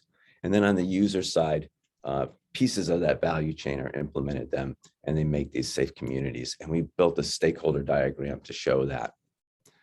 For the stakeholder engagement piece of that, how engaged are we with these stakeholders? Some of those stakeholder needs are really well understood, especially in the early part of the value chain. They're already trusted partners. We're working together, observationalists working with modelers and working with the forecasters, and that communication can always be improved, especially globally, but there's already a lot of knowledge being shared there. But then some stakeholder needs are more speculative, especially at the far end of the value chain, where intermediaries are going to be required to really gather that stakeholder information. And so our approach is going to be to define those needs stakeholder by stakeholder. Each stakeholder is going to have different requirements and provide different feedback to the system. And so we want to be able to collect all that so that we can best respond with the observing system needs that are most fit for purpose. And what we're learning is that this co-design, it builds trust, but it does take time. We've heard that over and over again. So our next diagram is that stakeholder diagram that we've developed during the process. The ocean observing systems there are in the middle, and up in the top left is are those provider type stakeholders, where we have the GOOS structure that we have, and the private sector that is out there operating in the area, the technology developers, the data suppliers, and this is expanding our observing system capacity. The data then flows to this value chain that starts over on the left with the research scientists who provide process understanding that improve the models, and then the operational modeling centers that run this ensemble of models and provide it to the forecast centers. Each of these groups have different data needs that they pull the data in. Like the forecast centers will then look at the data in real time and decide which of the ensemble to use to provide the official forecast and warning to another layer of people like emergency managers, the responders like the utility companies or the people that get in place before the hurricanes or something gets there, the media or the weather enterprise that adds value. And then trusted information goes to the public, to the offshore operators, to our other resiliency partners that build this safer society. And so we have all those pieces of the value chain all feeding back to each other with requirements and how these pieces are doing and how to improve them, and then all the way up to the observing system. Next slide. So what's our vision for moving forward? The third question that you asked. So the shape of status of our project, where are we at this point? Here's our summary of our project. We have a noble goal, protecting lives and livelihoods, promoting equity and resiliency. We have an enthusiastic team. Everybody is ready to help and wants to do this project. They feel there's value here. And we have a solid scientific basis. Everybody was sharing their latest science papers on how the ocean impacts tropical cyclone forecasts. We have suggested frameworks for moving forward that were discussed during the meetings, and we'll consolidate all those and come up with this path for the long term. We seek broader participation and communication with the global community. This is why there's a GOOS structure. And so we want to take advantage of that GOOS structure. And there's insistence in engaging and benefiting from those downstream stakeholders.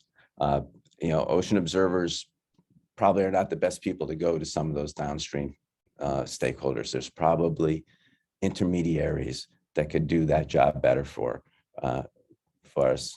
And then ultimately, we want to have broader support for the observations that are needed to support this. What will our group do in the next few weeks is the next question.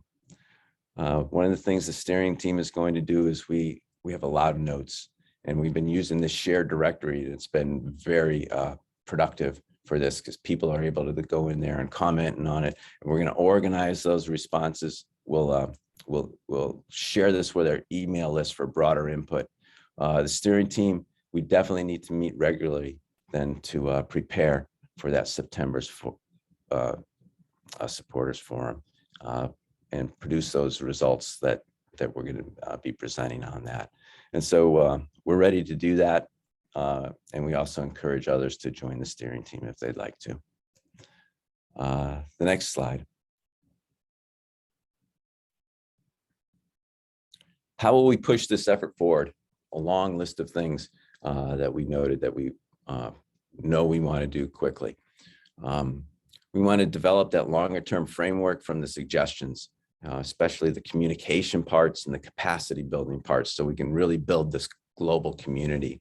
We have specific short assignments that everybody sees clear value in establishing this document, this paper repository of all the most recent results, getting the damage statistics together because they're very powerful, very motivational. The model validation storm list is something that several were asking for from the other groups that were participating with us. We're going to continue distributing this through our email list. And we'll continue to meet as a steering team. We felt that to respond to this supporters forum, we're going to have to continue to do that, and we'll do that as needed. We'd like to broaden involvement with whoever would like to join us. We thought we needed to map GOOS onto the WMO regional forecast centers, because this is clearly a coupled atmosphere ocean problem. And, you know, all the forecast centers may not know the value that GOOS has for them. And so we want to do that. We want to develop the advocacy materials and advocate for the coupled oceans as a WMO priority. And that'll help some of the other countries where the importance of the ocean is not as well recognized as some of the others. How can the co-design program assist us in being successful? We've identified some activities right away that we know will help. Brokering discussions between Ocean Predict and the Coastal Predict. The tropical cyclone exemplar is a beautiful use case for model validation for those groups. And so that was noted immediately. And that was one of the reasons that they saw this need for us developing those validation cases. What are the specific storms where we have excellent data in that can be used for the models? We want to co-develop this roadmap of engaging the rolling requirements review process. There was talks about that, and we saw the value, and they saw the value of working with us. So we need that roadmap. How do we do it? And continued support for the co-design process. We need this GOOS structure to keep us together and keep moving us forward. The last slide, please.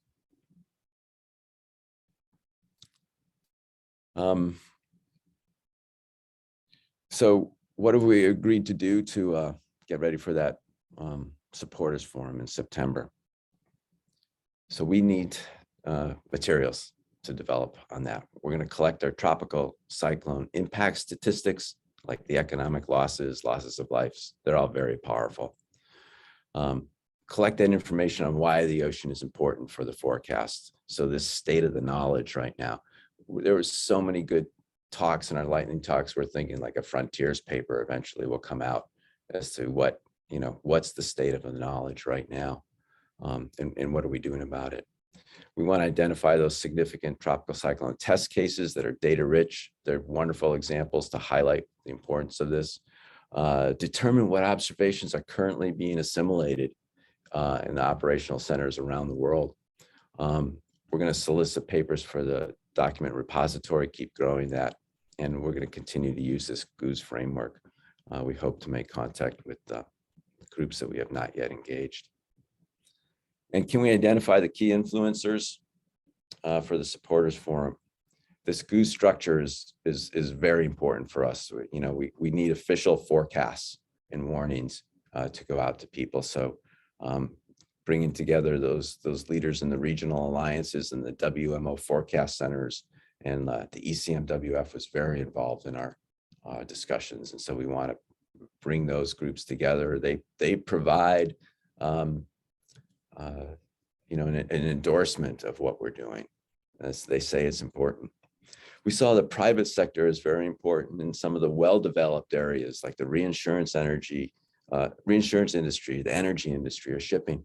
And so some of these places where the activities are more well-developed, industry can help support us.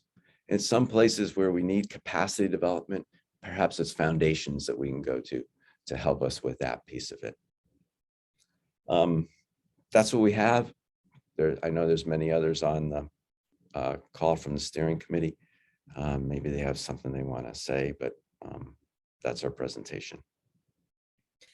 Thank you very much, Scott, and all the steering group. The presentation is very powerful. We liked very much the value chain, how you figure out already the major stakeholders. And yeah, so we will come back with some questions. And thank you very much for the work achieved so far. So now we go to something that is related, but maybe more on a higher latitude too. It is the storm surges. So I don't know who is online. Is Giovanni? Giovanni? Yeah. How Giovanni? Yes. Okay. Do you Go see me? ahead. Yes, perfect. So I will ask Maria to go on with the slide. I'm Giovanni Coppini. I work in Italy at the Euro-Mediterranean Center on Climate Change. And I had the pleasure and the honor to lead this exemplar, the preliminary work that we have done. So if you go next, basically what we have done is that we have built upon an initial idea of a project which is called Predict on Time, which is related to the extreme events in the coastal areas. Predict on Time has been submitted as a decade action to cost predict, but then it's perfectly fitting in the activities related to storm surge. Exemplar. In fact, Predict on Time has been endorsed yesterday as one of the official action of the UN decade. So I think it gives strength to the storm surge exemplar, and we can let's say capitalize on that. So we have focused on and the project itself, the exemplar focus on how to better formulate also the research to operation practices, both in terms of observing and modeling systems, and also how, I mean, trying to put together the beneficiaries, but also so the science and the stakeholders together in order to design observation and prediction in order to develop standards, best practice, and that can be, let's say, shared and used in the oceanographic, meteorological, but also the civil protection communities and the stakeholder community, including policymakers and coastal communities. You can go next slide, please. So we have started to build the stakeholder partnership during these last weeks of work, involving scientists, engineers, and managers at national, regional, and local scale. Of course, is not a complete, let's say, partnership yet, but I think that we had a good variety of stakeholders and actors put together, sitting together, even if virtually, to formulate the requirements and for the observing, but also for the predicting capacity. Of course, we are focusing on the coastal areas to support the storm surge assessment.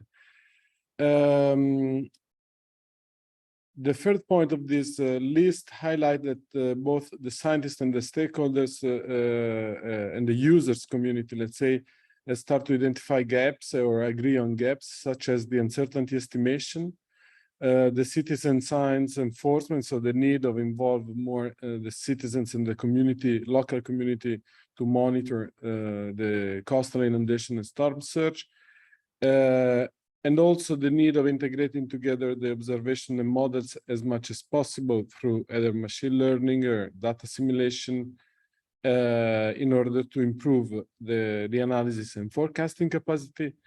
And also, especially yesterday, a large discussion was devoted to the communication, so that the importance of how we communicate the results of the monitoring and forecasting, and how do we communicate the risk and the alerts, of course, also involving the official agencies like civil protection or Met services and so on. We identified some of the actions in these days in order to better engage stakeholders. I hope this can be also beneficial for the other exemplars. So we spoke and discussed about training modules, virtual lab to test, sharing of own data, so local data to be included, frequently asked questions, and so on, up to, for instance, serious games that mimic the event, so that train the people to understand the alerts or perceive properly the risk and react properly. And you can go next. So now the idea is that these exemplar on storm search and predict on time basically overlap. So we will continue. We have already large partnership, more than 30 partners, and maybe it's in the next slide, but I can anticipate that several partners joined during this co-design process. So it has been a very successful. Even if the numbers were not as big as maybe the other exemplar, but really it was well perceived by the participants, and also new pilot areas has been identified. So the target is to reach about 20 pilot areas where we will, let's say, develop complementary or smart observing system, meaning also complementary to the official coastal observing system, as well as relocatable modeling capacities, so that it would be easy to deploy even in developing countries these observing and forecasting system for storm surge, as well as, let's say, dedicate effort in optimizing the observing system through OSI. I think we will meet in the next weeks to finalize the report, but also to finalize the project structure and better define the pilot area of implementation. Then I think I see very clear how ocean observing co-design and cost predict, the two programs that let's say the exemplar and predict on time refer to, will coordinate and support this action, and of course also for the searching the funding to implement the project itself.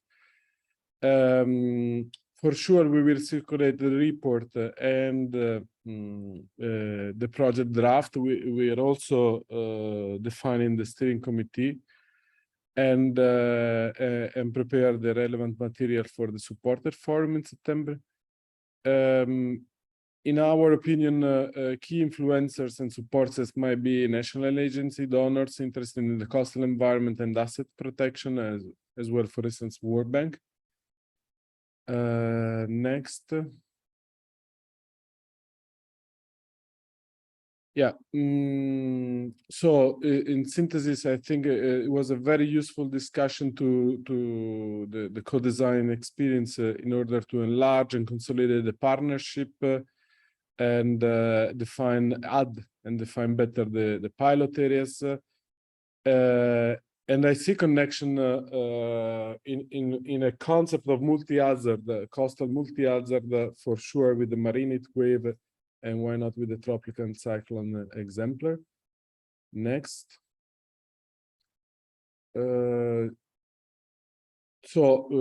Just to let's say, I see the exemplar as a big important component of this maybe a bit bigger project on extreme events.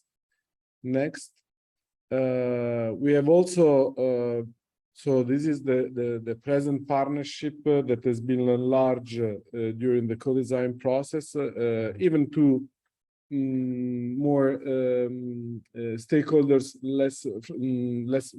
more stakeholders coming not from the scientific community but from the practitioner communities. As you see, we are already covering a large portion of the world coastal ocean. Next. It was very interesting to brainstorm. So we are already given a structure to the project, and it was extremely interesting, and it will come in the report to brainstorm the different work packages, especially work package 2, which is exactly defining the co-design strategies and the stakeholder engagement, and the work package 3 and 4 dedicated to the observing innovative observing system and modeling systems. Next, and I guess last, if any, yeah. We also discussed a lot about the data simulation and the OSI needs, as well as the machine learning contribution. And again, we add some pilot areas as requested by the participants to the as proposed by the participants to the co-design process. I think in the next weeks we will talk more about the end-to-end demonstration. We didn't have much time to do that, but I think it's already part of the project itself. Thank you. Thank you very much, Giovanni. It's already well structured, so congratulations. And we look forward to read the report and to engage again discussion with you. So before the question, we go to the last exemplar, that is marine life. And I think Frank is here and Gabrielle. Okay, thank you. And the floor is yours. Yeah, thank you very much. I hope that we have the right presentation. We sent the slides to May Reed. We had a number of very good sessions. Yesterday, we had 2 full sessions on marine life with participants from the north and the south, from Japan to South Africa, from Canada, all the way live from Antarctica. It was very exciting to see that we can trace a path for the integration of biological observations with goose. Next slide, please. In terms of the benefit, the marine life exemplar will leverage the Ocean Decade opportunity to engage stakeholders, including the traditional users of marine resources, to generate information that we need to understand the complexities and the interdependencies of marine life and human societies. And it will help manage how ecosystem changes affect our very everyday life. The exemplar will define and implement a comparative and iterative approach. So what we came up with is that we need to aggregate, all of these decisions are done at the local level, and we can aggregate at the regional level to get to global assessments. This engages communities in developing and developed nations, and we found that the problems are relatively similar for those that use the coastal resources, especially the living resources. And that there are a number of networks that are already established, especially industry networks, indigenous peoples and local communities, governments, and of course the elements of goose that we can use to listen, to document the requirements, establish best practices for trusted and sustained flows of information, and develop, for example, ecological baselines, status, and the forecast working with some of the Ocean Decade programs. This approach, working through these networks that link into the local communities, can build a global effort by networking all these local activities. Next, please. So this is a very ambitious effort, but I think that we need to take the opportunity of the decade to do this. There are defined end users already, especially these regional and global networks of local and traditional resource user communities. There are resource managers within a range of governance structures that include area-based managements like MPAs, offshore and coastal development, fisheries, including small-scale fisheries and protected resources. National authorities will inform the needs that require information to satisfy the needs of the Sustainable Development Goals, the Convention on Biological Diversity, and other reporting requirements. And we have the UNEP, WCMC, FAO, IOC, CBD, EPAS, all these acronyms are sister custodian agencies for global habitat and human capacity indicators, MPA data, and key actors at the policy science interface. In terms of our engagement readiness, marine life builds on a framework for ocean observing that already has established elements like the Marine Biodiversity Observation Network, OBIS, GOOSE. GOOSE, of course, provides the framework for ocean observing, the EOVs and the regional associations, the regional alliances, the Ocean Best Practices System, and the various Ocean Decade programs that we're already collaborating with, including the forecasting partners. In terms of new observing and forecasting technologies, many of them are now available. This is a different world than it was 20 years ago. We can do this, we can do it now, and we need to bring in these technologies like eDNA, acoustics, remote sensing, imaging into the ocean observing system. What is missing is the culture to do that, and that's what we need to do through the co-design in the observing community to link to the user community. Next.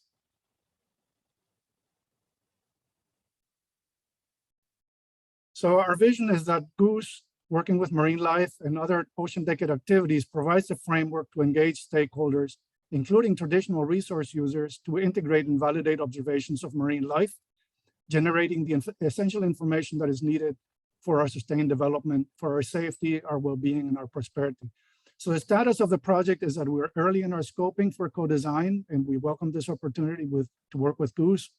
We are identifying the partners, communication strategies, and funding streams. The assessment of the project needs to be done by the same partners, basically the groups that are engaged under Marine Life 2030 umbrella and other Ocean Decade activities. The motivation is that there's a clear and present need to integrate life in ocean observing and not just do it by proxy. The role of the Ocean Observing Co-Design Program is to help us develop and sustain these linkages with other exemplars, for example, heat waves, carbon, boundary currents, and others, and assist in securing resources. The actions for the Supporters Forum in September 22 is that we will do, similar to others, is to develop the justification and rationale for the exemplar. And we will engage influencers and supporters, including these community and professional networks, philanthropic entities, development agencies and non-governmental agencies, and groups like Black and Marine Science that are coming up and are very visible. Thank you.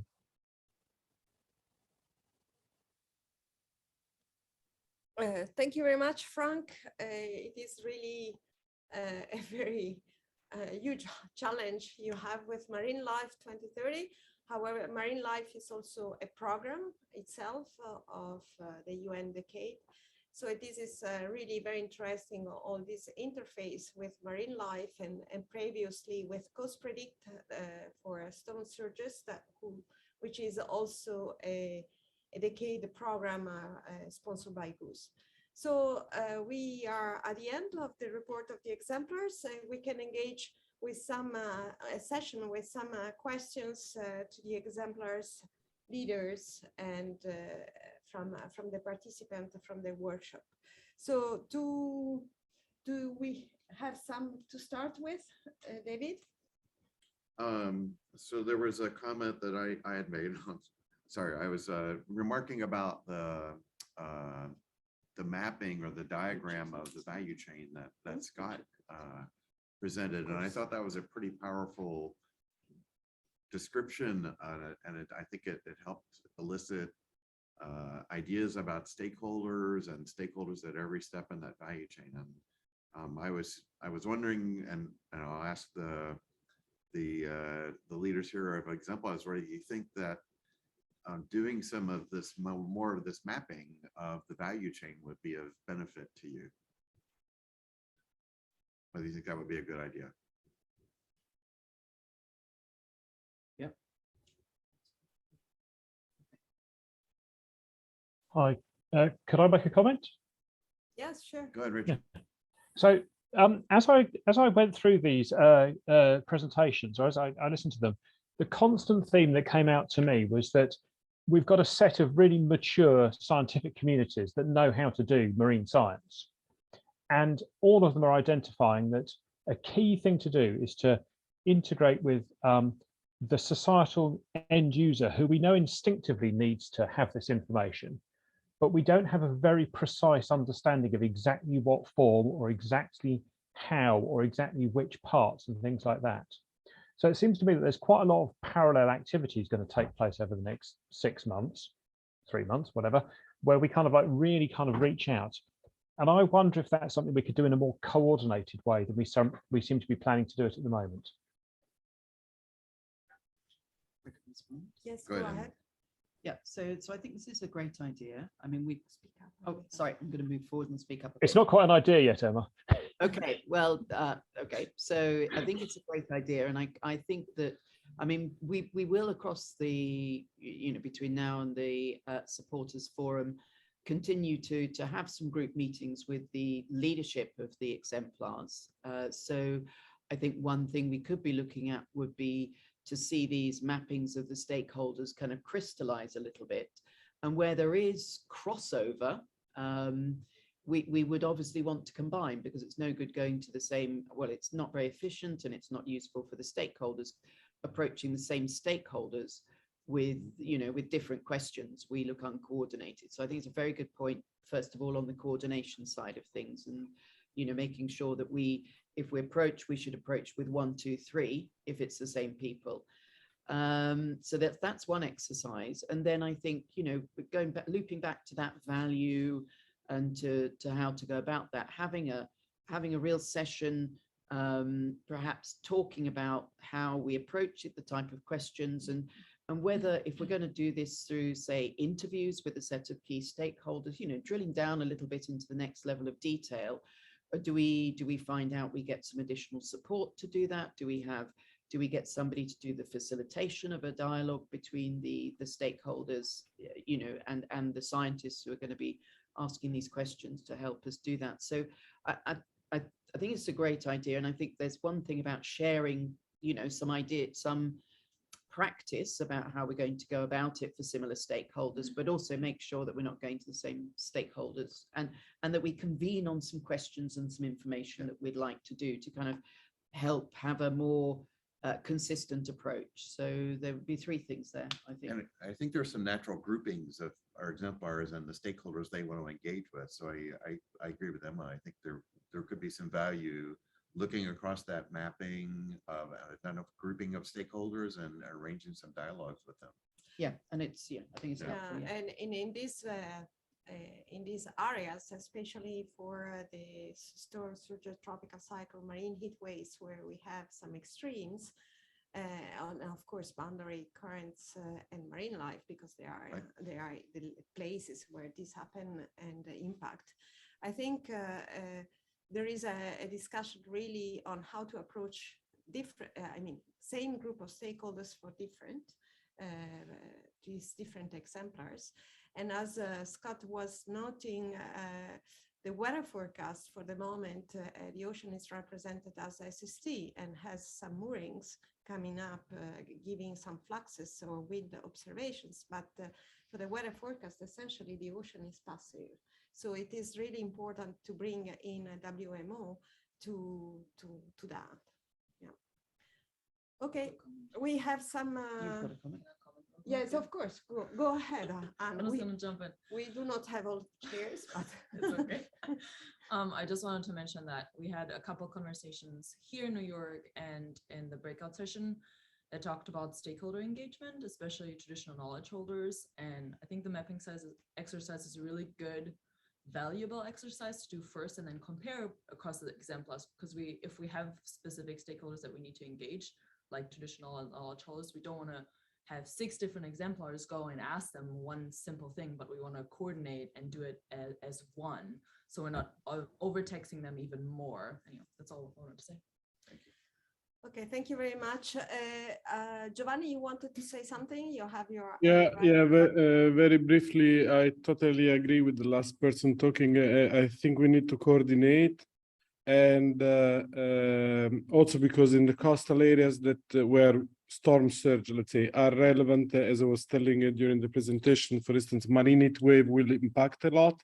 And I think the system, the monitoring and forecasting system has strong commonalities and complementarity, or really overlapping. So I think we need to talk together to the stakeholders. And Regina was putting up an idea, a practical idea, in my opinion, that maybe some pilot areas will be in common, so that we can really present an integrated system to the community.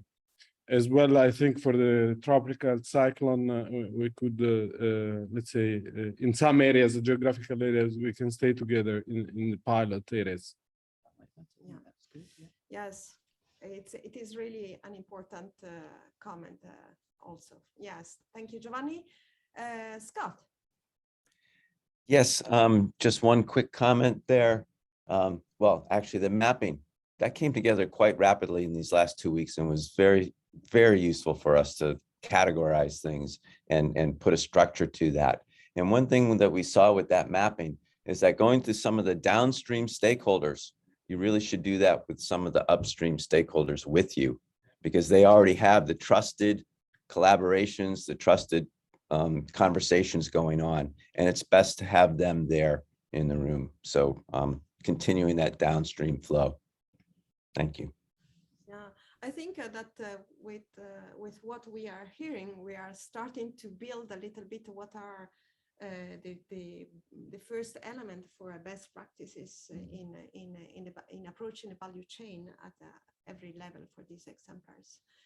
Yeah, thank you very much. So, Frank. Thank you. Yeah, in addition to the kind of mapping along the value chain that Scott mentioned, in Goose BioEco, for example, I started a mapping activity of what the biological observing elements are that can be integrated into an observing system. And there are some elements that are actually very heavily engaged with OBIS in the Intergovernmental Oceanographic Commission. So that's one thing that we're building on. But one thing that I wanted to ask, and I've asked this of the IOC before, is you have member states, and we would like to better link all of these activities with the IOC member states and make it known what we're trying to do. But also the IOC living within the United Nations, and because many of the partners that we mentioned are part of the United Nations family, to help us make those connections in a more effective way.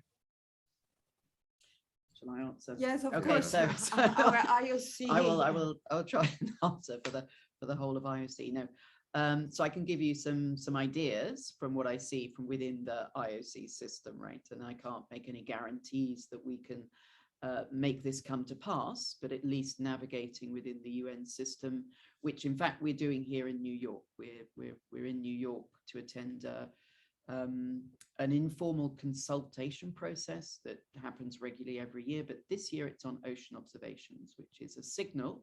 This is not like formal sort of in front of the whole UN Assembly. This is a much lower level event, but the fact that it's taking place and is focused on ocean observations say that there is real focus from the UN system, and it's a way of raising the visibility of the need for sustained ocean observations within the UN system. And I did make that plea yesterday that the UN other frameworks should also be advocating for ocean observations, and the cooperation across the agencies was important. So to be more precise about your question, we should bear this in mind, and we should think about how to activate that. for the IOC to get in contact with the member states. This is, I guess, about raising visibility at the next main meeting, which would be the IOC Assembly. What we can do is sorts of things like check in to see if there is the ability to have a side event on co-design or something like that.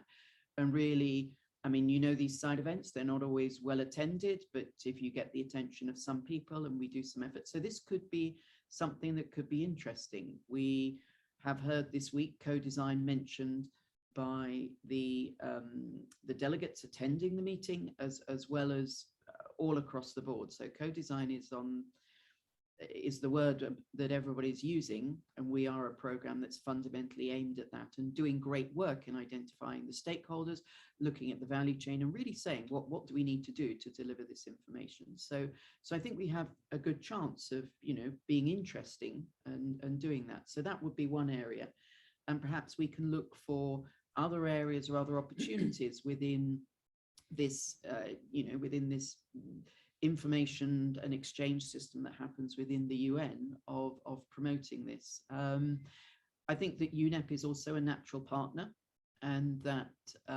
we can think of, you know, raising this within the sorts of, within GEMS Ocean and the types of things that UNEP is interested in raising, because this sort of exemplar work feeds directly into what they're trying to achieve, I think. So, and WMO, you mentioned with their rolling review of requirements, we have natural partners within the UN system, I think, as well. And so we can, you know, I think we can work it in different ways. Sorry. I think there is another one that is UNFCCC that Yes, is really also. Yeah. now pushing enormously for countries to respond to how they adapt and what is the measure of their adaptations. So this means really a clearly link with essentially all the exemplars we have here. Yeah. And therefore we need the data filling the nations to respond to this question. I have one comment also, that at the next Speak up, because sorry, at the next IOC assembly, there's going to be a side event on the group 1 IOC nations, and Canada is going to be talking about the outcomes of the December workshop that many of you were already involved in on ocean carbon. So it would be really great to sort of corral or get responses from our nations who are going to be involved in that discussion to make sure that they get a resonance around the room to support the ocean observing agenda in that meeting. And that's on the 16th of June, an IOC group 1 side meeting. So if people are interested, just to make sure that we contact our nations to make sure that when Canada speaks up, other nations are giving them a positive feedback in that room. Next week.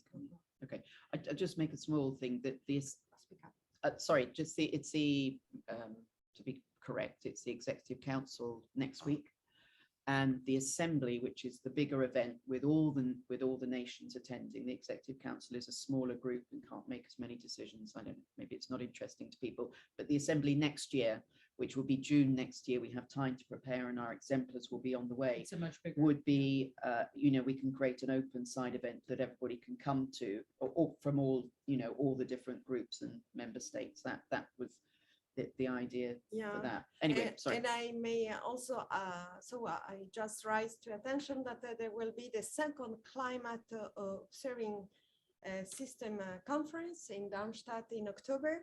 And maybe we can think also a side event over there where, I mean, the ocean is really taking up a big role in this climate observing system.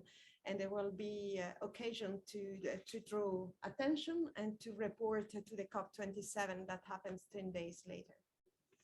So perhaps one comment is we also rely upon our exemplar leadership with views into what's happening in different areas to kind of put forward suggestions and ideas of where we can also seek to raise visibility. So Frank, you wanted to carry on? Just a question, how can we best support you for the upcoming ocean conference? You mentioned that you would try to have some type of statement or intervention, and some of us may be there. Be happy to help in any way we can. So I think one of the key ideas was to create at least a sort of a 2-pager fairly rapidly with the results of the workshop and some key statements around the exemplars and a top key statement about co-design, something much more powerful that we can actually take. And as we're going about our business, because a lot of it's around networking, and I don't think we're going to, as yet, get a kind of a really super high level statement about co-design. It's too early, but we are trying to infuse co-design into some of the presentations that the GOOS team or broad team in a sense will be making. So we're aiming to get it into the presentations at the side events, but I also think we should have something in our hands that those of us who are there are taking out as we network in the decade workshops and things like that. We will all be at side events, we'll all be having conversations, and I think we should have something really great that says this is what we're doing, and that will take crafting in next week and the week after. I mean, we got 2 weeks to do it, so, and we should aim to meet up. Perhaps we can have a meeting next a week. mapping of where the events are and what we can try and do. Okay, so we have more or less half an hour to go, right? So what we should go, we ask other question or we go for the general question we put up? Well, why don't we go to those questions Yes. and then come back to a general discussion? And I particularly think we should come back to a couple of key points that were made earlier in the chat from Ashley Hall on a co-design sort of process. And I think there's some good comments here about inclusivity, and I think there's some other good points. Young people as well. Yes. I want to. Yeah. Early, Okay. early, Okay. Early career. early Okay. career. Yeah. So maybe so the idea is we have 3 questions now, and like the first day, we will put one by one, and we'll have you commenting on Slack, and we'll try to follow up with this comment. And so we go for the first one. So what were key learnings and challenges about the co-design process, and what can your Exemplar group do to address them? So please go on Slack on the day 1-3 chat and put your input if it is possible on that. So we have seen that actually the co-design approach has been a little bit diverse across the 6 exemplars, but at one point, even if not drawn, there was this kind of value chain with arrows that were either question marks or already linking with clear stakeholders and group of end users. So what is your outcome on that?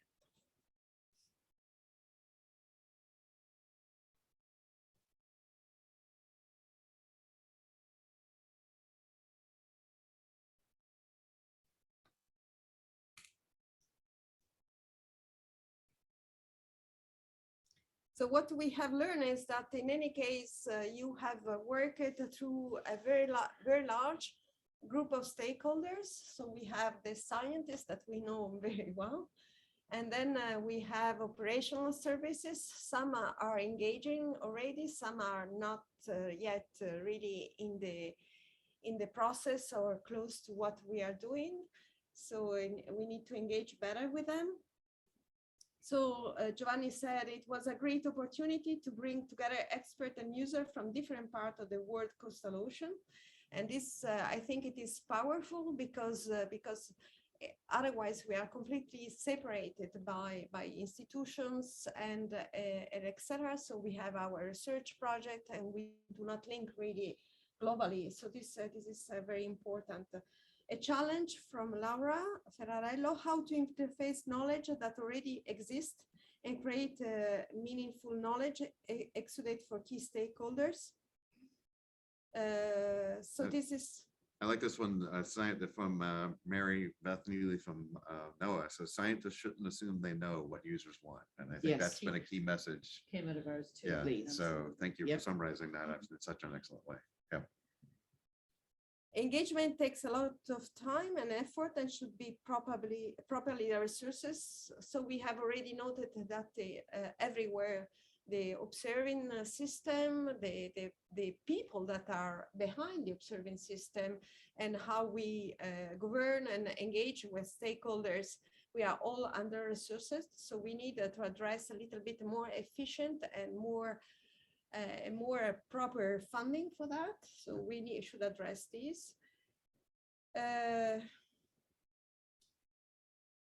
Challenger to work together with many end user and stakeholders. Of course, this is why perhaps best practices on how to address and how also the different exemplars may group to link with stakeholders and then group of users.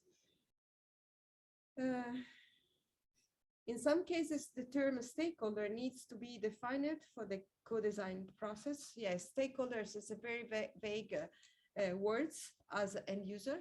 So we need to really perhaps work in how to define these stakeholders and end user for these 6 exemplars.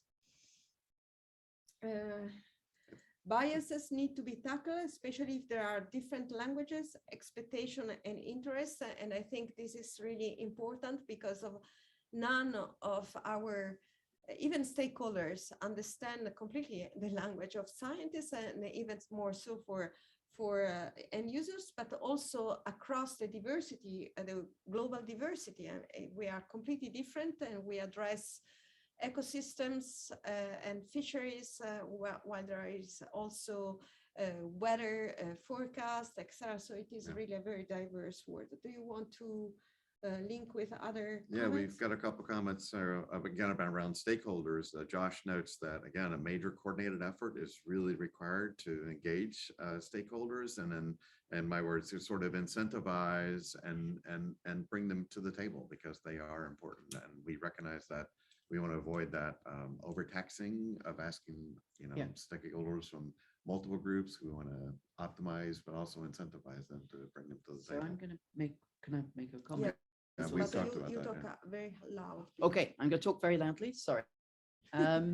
So I totally agree about the stakeholders, but I think we should just put some caution into what we do with an exemplar project and what do we do with the launch of an overall capability, right? So if you're going to try and define your needs from your stakeholders in terms of a project and how we go about interviewing or dialoguing with people, you're going to take a sample of your whole stakeholders. It's not possible to reach out to every single one of those. You need to kind of, well, I mean, this is what I'm recommending. Otherwise, it will be too expensive. It'll take too long.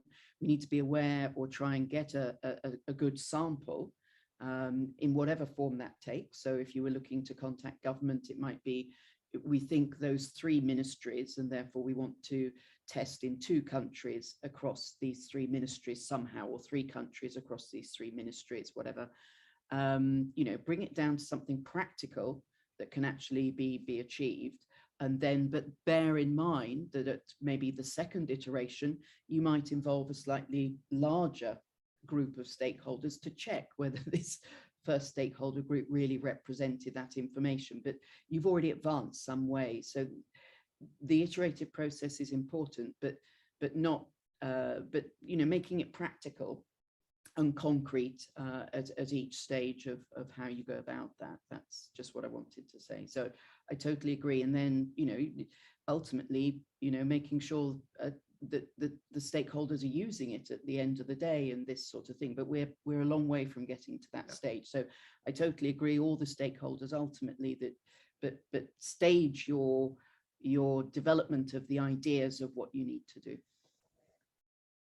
Okay, I have another comment from Renelis, and I think it is really appropriate that we should engage more actively with economists to perform a cost-benefit analysis. So this probably will be a key step for each exemplar in a more mature stage, and not for tomorrow.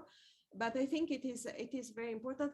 And what I've learned, actually, here in New York, we have been talking with delegates that are essentially expert in law of the seas, right? Or law without even the sea, but in any case. And what was interesting is, so we were essentially scientists talking about the importance of the ocean observing, and they were listening, and they really understood many key points that for them were new unexpectedly. And so this is very important, even the policymakers. So we need to link also maybe with law expert of the seas, not only with the economists, because also the policymaker aspect that reach much quickly governments and this kind of stakeholders is important too. Yes, Anya. This doesn't follow on directly from that, but I'm seeing quite a lot of comments about the Southern Ocean, which I think is super, super important, also particularly for the carbon exemplar. I'm just wondering if we would need to formally reach out to SUSE and say, please become involved in this co-design process, because they actually have been thinking about this for quite a long time as well, and they have an already assembled team right across Southern Ocean nations. Yes, and they have the kind of complementary design of what we are proposing in the North Atlantic. So it is really an important dialogue that should come. Any others comments? No, there's a series of comments about better defining co-design. And I think that was one of the things that we also wanted to touch on as next steps. So I want to flag that for our discussion after we get through our questions here. Okay. So maybe, so there has been engaging, some of the exemplars already engaged with the ocean simulation experiments and synthetic experiment. So probably we should a little bit consolidate also that part. Yep. Because it was not mature in every exemplar at the same level. So we will engage with these comments. Please, the people that want to speak up on the from the exemplars can speak up. So I don't see anything, I just see the slides. So if anyone wants to speak up, you can. So maybe, I don't know, we can go to the next question. Please, Meredith, can you put up the second question? Okay, so we have heard a lot already about the potential cross connection with other exemplars. So probably what we should pursue, so while you can comment on the Slack channel, please go ahead. But it is sure that there are a lot of cross connections with stakeholders, with the observance system that should put out probably. So probably when we'll consider the different experiment in testing, and maybe the regions, we should take up, as has been suggested before, some regions that are cross-connected through these exemplars in terms of pilot regions. So please write on the channel so I can pick up some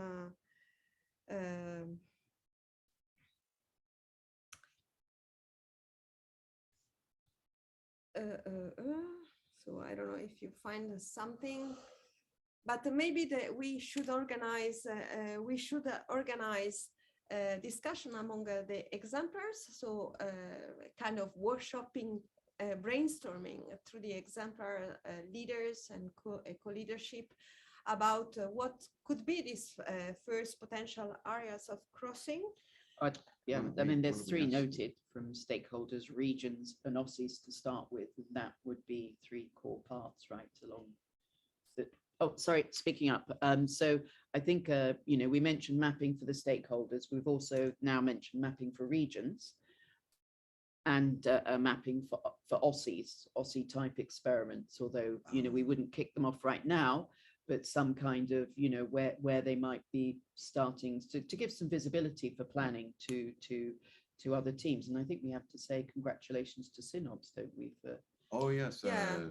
So we would like really to congratulate the SynOps expert that were engaging with all these exemplars, because they are really very useful in making these exemplars coming up with some observing solution, even in areas where these OSIs are not yet mature completely, or where we are looking for regional impact, where most of the OSIs are global. And I think they've just become a decade project. Is yes. that Yeah, correct? so, and congratulations, congratulations. Yusuke and Co for becoming a project officially on the decade.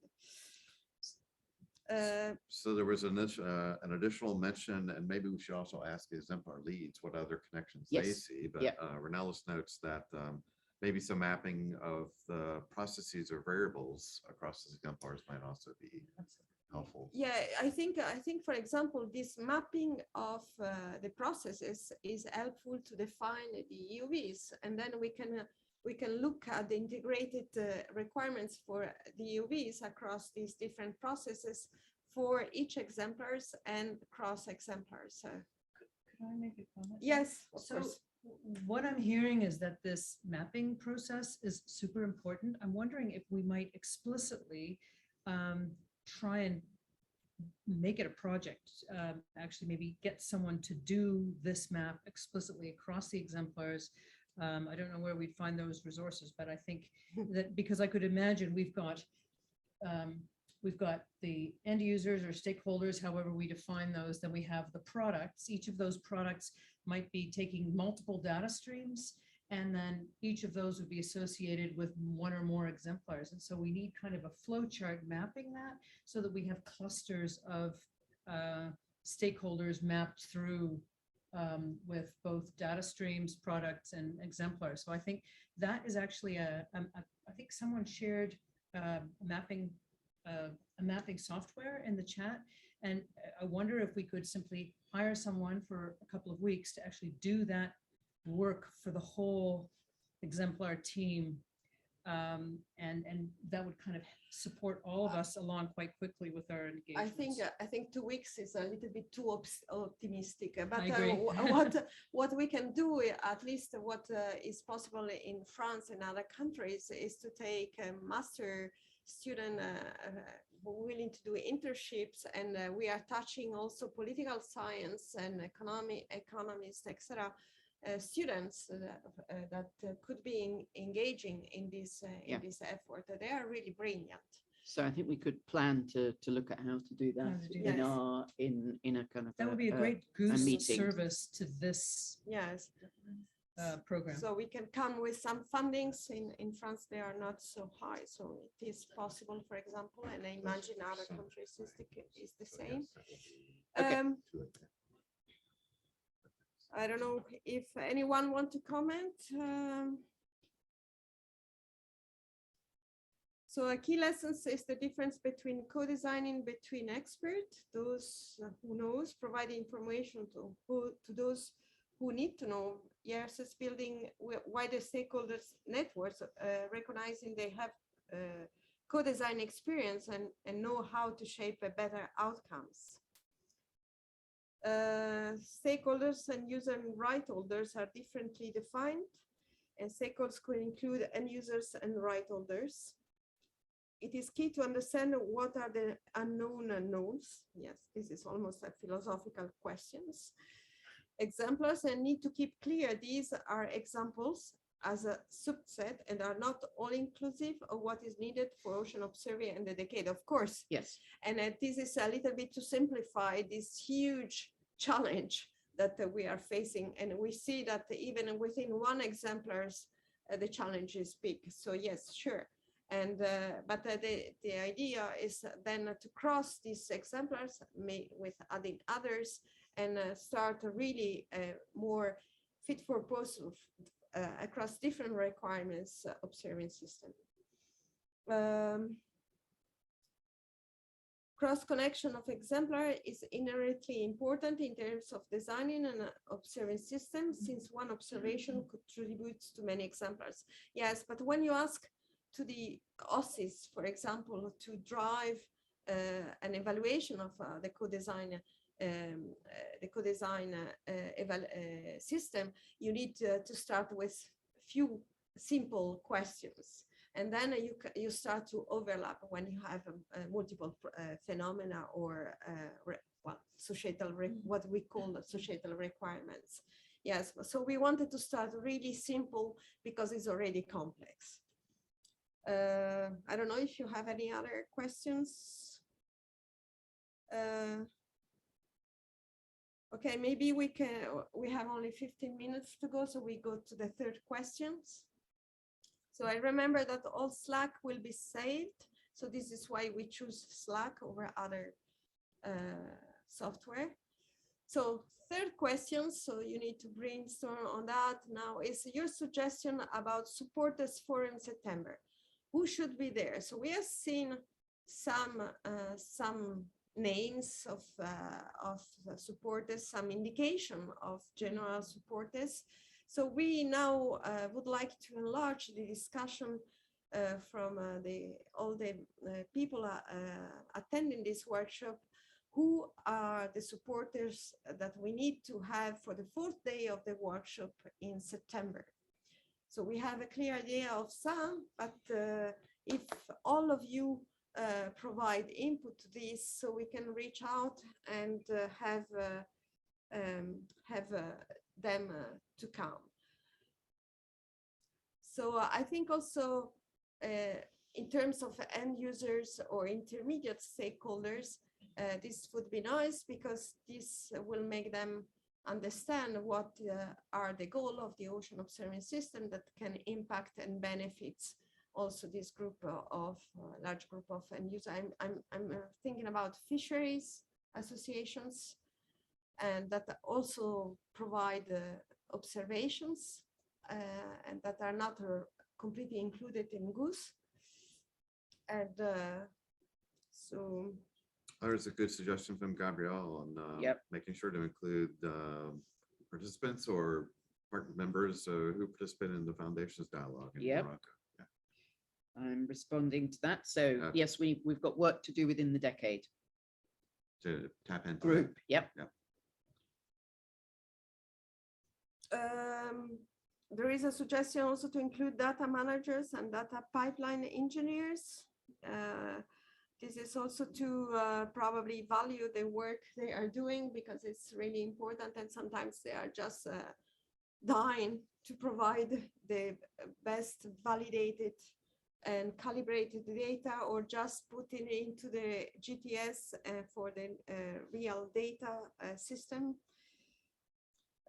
There's another comment from Gabrielle about engaging with philanthropy. Emma, did you want to talk about, or Anya want to talk about the discussions within GOOS on that front? I'm happy to say something. Right. So this is Gabrielle. It's kind of in its infancy, but it is a direction of travel, and we have a clear indication of messaging as the first stage that would be appealing to the philanthropic sector. And I certainly think that we can look at, adapting that in terms, to the exemplars. The messaging is general for GOOS, but it will certainly work very well for the exemplars because these are powerful expressions of the benefit that observations bring, because we're talking about the stakeholders, we're talking about the value here. So the messaging is very close, and it's clear that philanthropy could play a role if we understand the role of philanthropy well, because they like to make a difference where governments might not be doing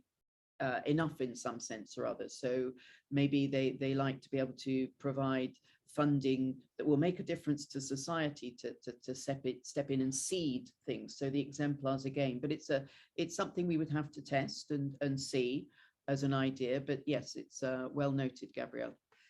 I would just add to Emma's good comments that we do have the umbrella of where that was partly the concept of the International Ocean Station, was designed to be pitched directly at philanthropy because they like the big single projects rather than multiple little ones. But that being said, we'll be needing to craft underneath that umbrella specific fundable pieces. And so it'll be a really important conversation with the Exemplar co-leads. What does a fundable piece look like? And maybe you could reflect on that. What does a fundable piece look like for your Exemplar that would fit nicely under that International Ocean Station kind of concept, but be a piece of it that could be taken and funded by philanthropists? And we'll be talking with our consultant more about exactly how those would need to be worded and crafted to pull in the attention. I have another comment that is national focal points of GOOS, and I would like to add also the regional alliance of GOOS. Yes. Should be engaged in the support forum as to garner effective support. And I think it is really very important. Thank you for the suggestion. So, Renelis asked, what is the purpose of the forum? What are the goals? So just to quite to everyone, we're envisioning an event in September, sometime early in September and October, sometime in that time frame, where we would bring the Exemplar ideas and proposals to potential funders and supporters to kickstart these, to look for opportunities to kickstart these Exemplar activities. And so part of the purpose for this week and why we asked specifically for the Exemplars to think about how they're going to organize their proposal, and that's the word we use, is because we are envisioning this opportunity in September, October. And we want to have, as Anya said, we want to have packaged pieces to say, here's our benefit statement. These are the gaps. This is how we're going to address this challenge. And here are some activities we're proposing with the resource envelope of what we need in order to get these things off the ground. So Renelis, thanks for asking that. we have Richard Saunders who wants to say something. Thanks, Sabrina. So there's a really interesting dialogue going on in Slack, which I think I'm glad you're going to save the chat. It's just occurred to me, thinking about it, that the people that want information may not be the people that are going to pay for it.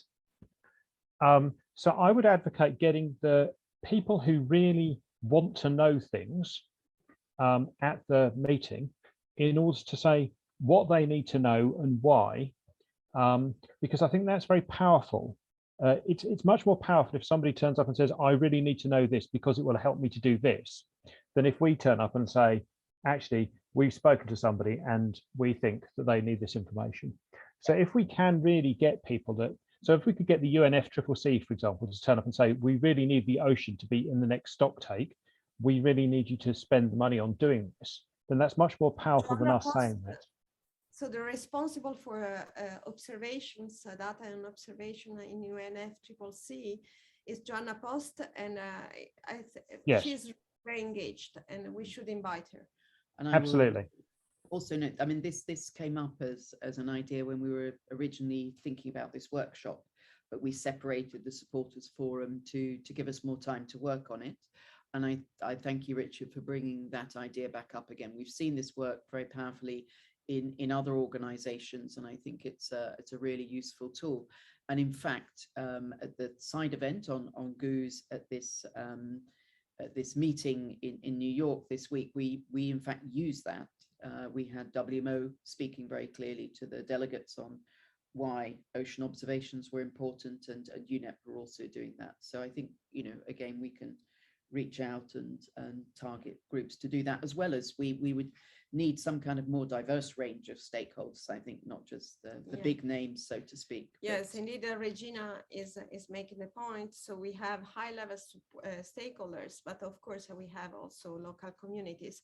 But these local communities probably will be a kind of shaping up during the future, next weeks in each exemplars, because there is the need of a dialogue that is a little bit that will take a little bit longer to establish. So some communities, some exemplars here are more mature on that, others are less. So it is an effort that probably is longer than just September. So we are talking here for September, but is the first step in the engagement. So any other comments? You wanted to say something from? I think the Bruce mentioned sort of getting other sorts of financial bodies involved, World Bank or whatever, and we could explore other sorts, whether there's interest there.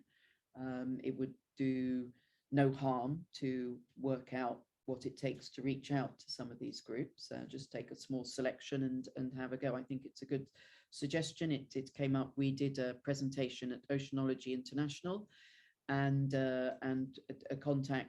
This was about industry connection through to being a part of the observing system in many ways. And one finance connection came up and said, we are really interested because we finance these companies into becoming part of ocean observing. This is our sector, so we are also interested. You know, we fund into the environmental sector. So I think we could, there are some avenues that maybe we could explore there. Yeah, okay. So we are arriving to an end. I think that we should wrap up. And there were a couple of things I think. Yeah, sorry. Go. Yeah, I think there were a couple of things I wanted to come back to a comment by Ashley Hall, and which I really appreciated. It's way back in the dialogue, and then I think we also want to hear about early career opportunities. So I would pose we talk about that before we wrap up, but that's okay. So Ashley writes, posing that perhaps as a next set of activities, we should think more about developing a best practice or a framework, if you will, for the co-design process. And he suggests several different components of that. We've talked a bit about the mapping, but he also talks about use case scenarios, developing user experiences and other things. And that sounds like a pretty, and we've talked about elements about what we could see across the exemplars and how they would approach this, and developing a common approach to help the exemplars, develop this consistently, and so we can coordinate the mapping, the stakeholder engagement, all of those things, the different elements of how we can do that. And so I thought I would just ask, since the exemplar leads are on the call and able to speak up, I wonder if they had any reaction to Ashley's comment and that particular way forward. So don't necessarily want to pick on people, but Scott, you just popped up on the screen. Well, we definitely appreciate that structure that Goose provides. That's a critical role that's there for this in the co-design process, and it helps us, target what we need to do.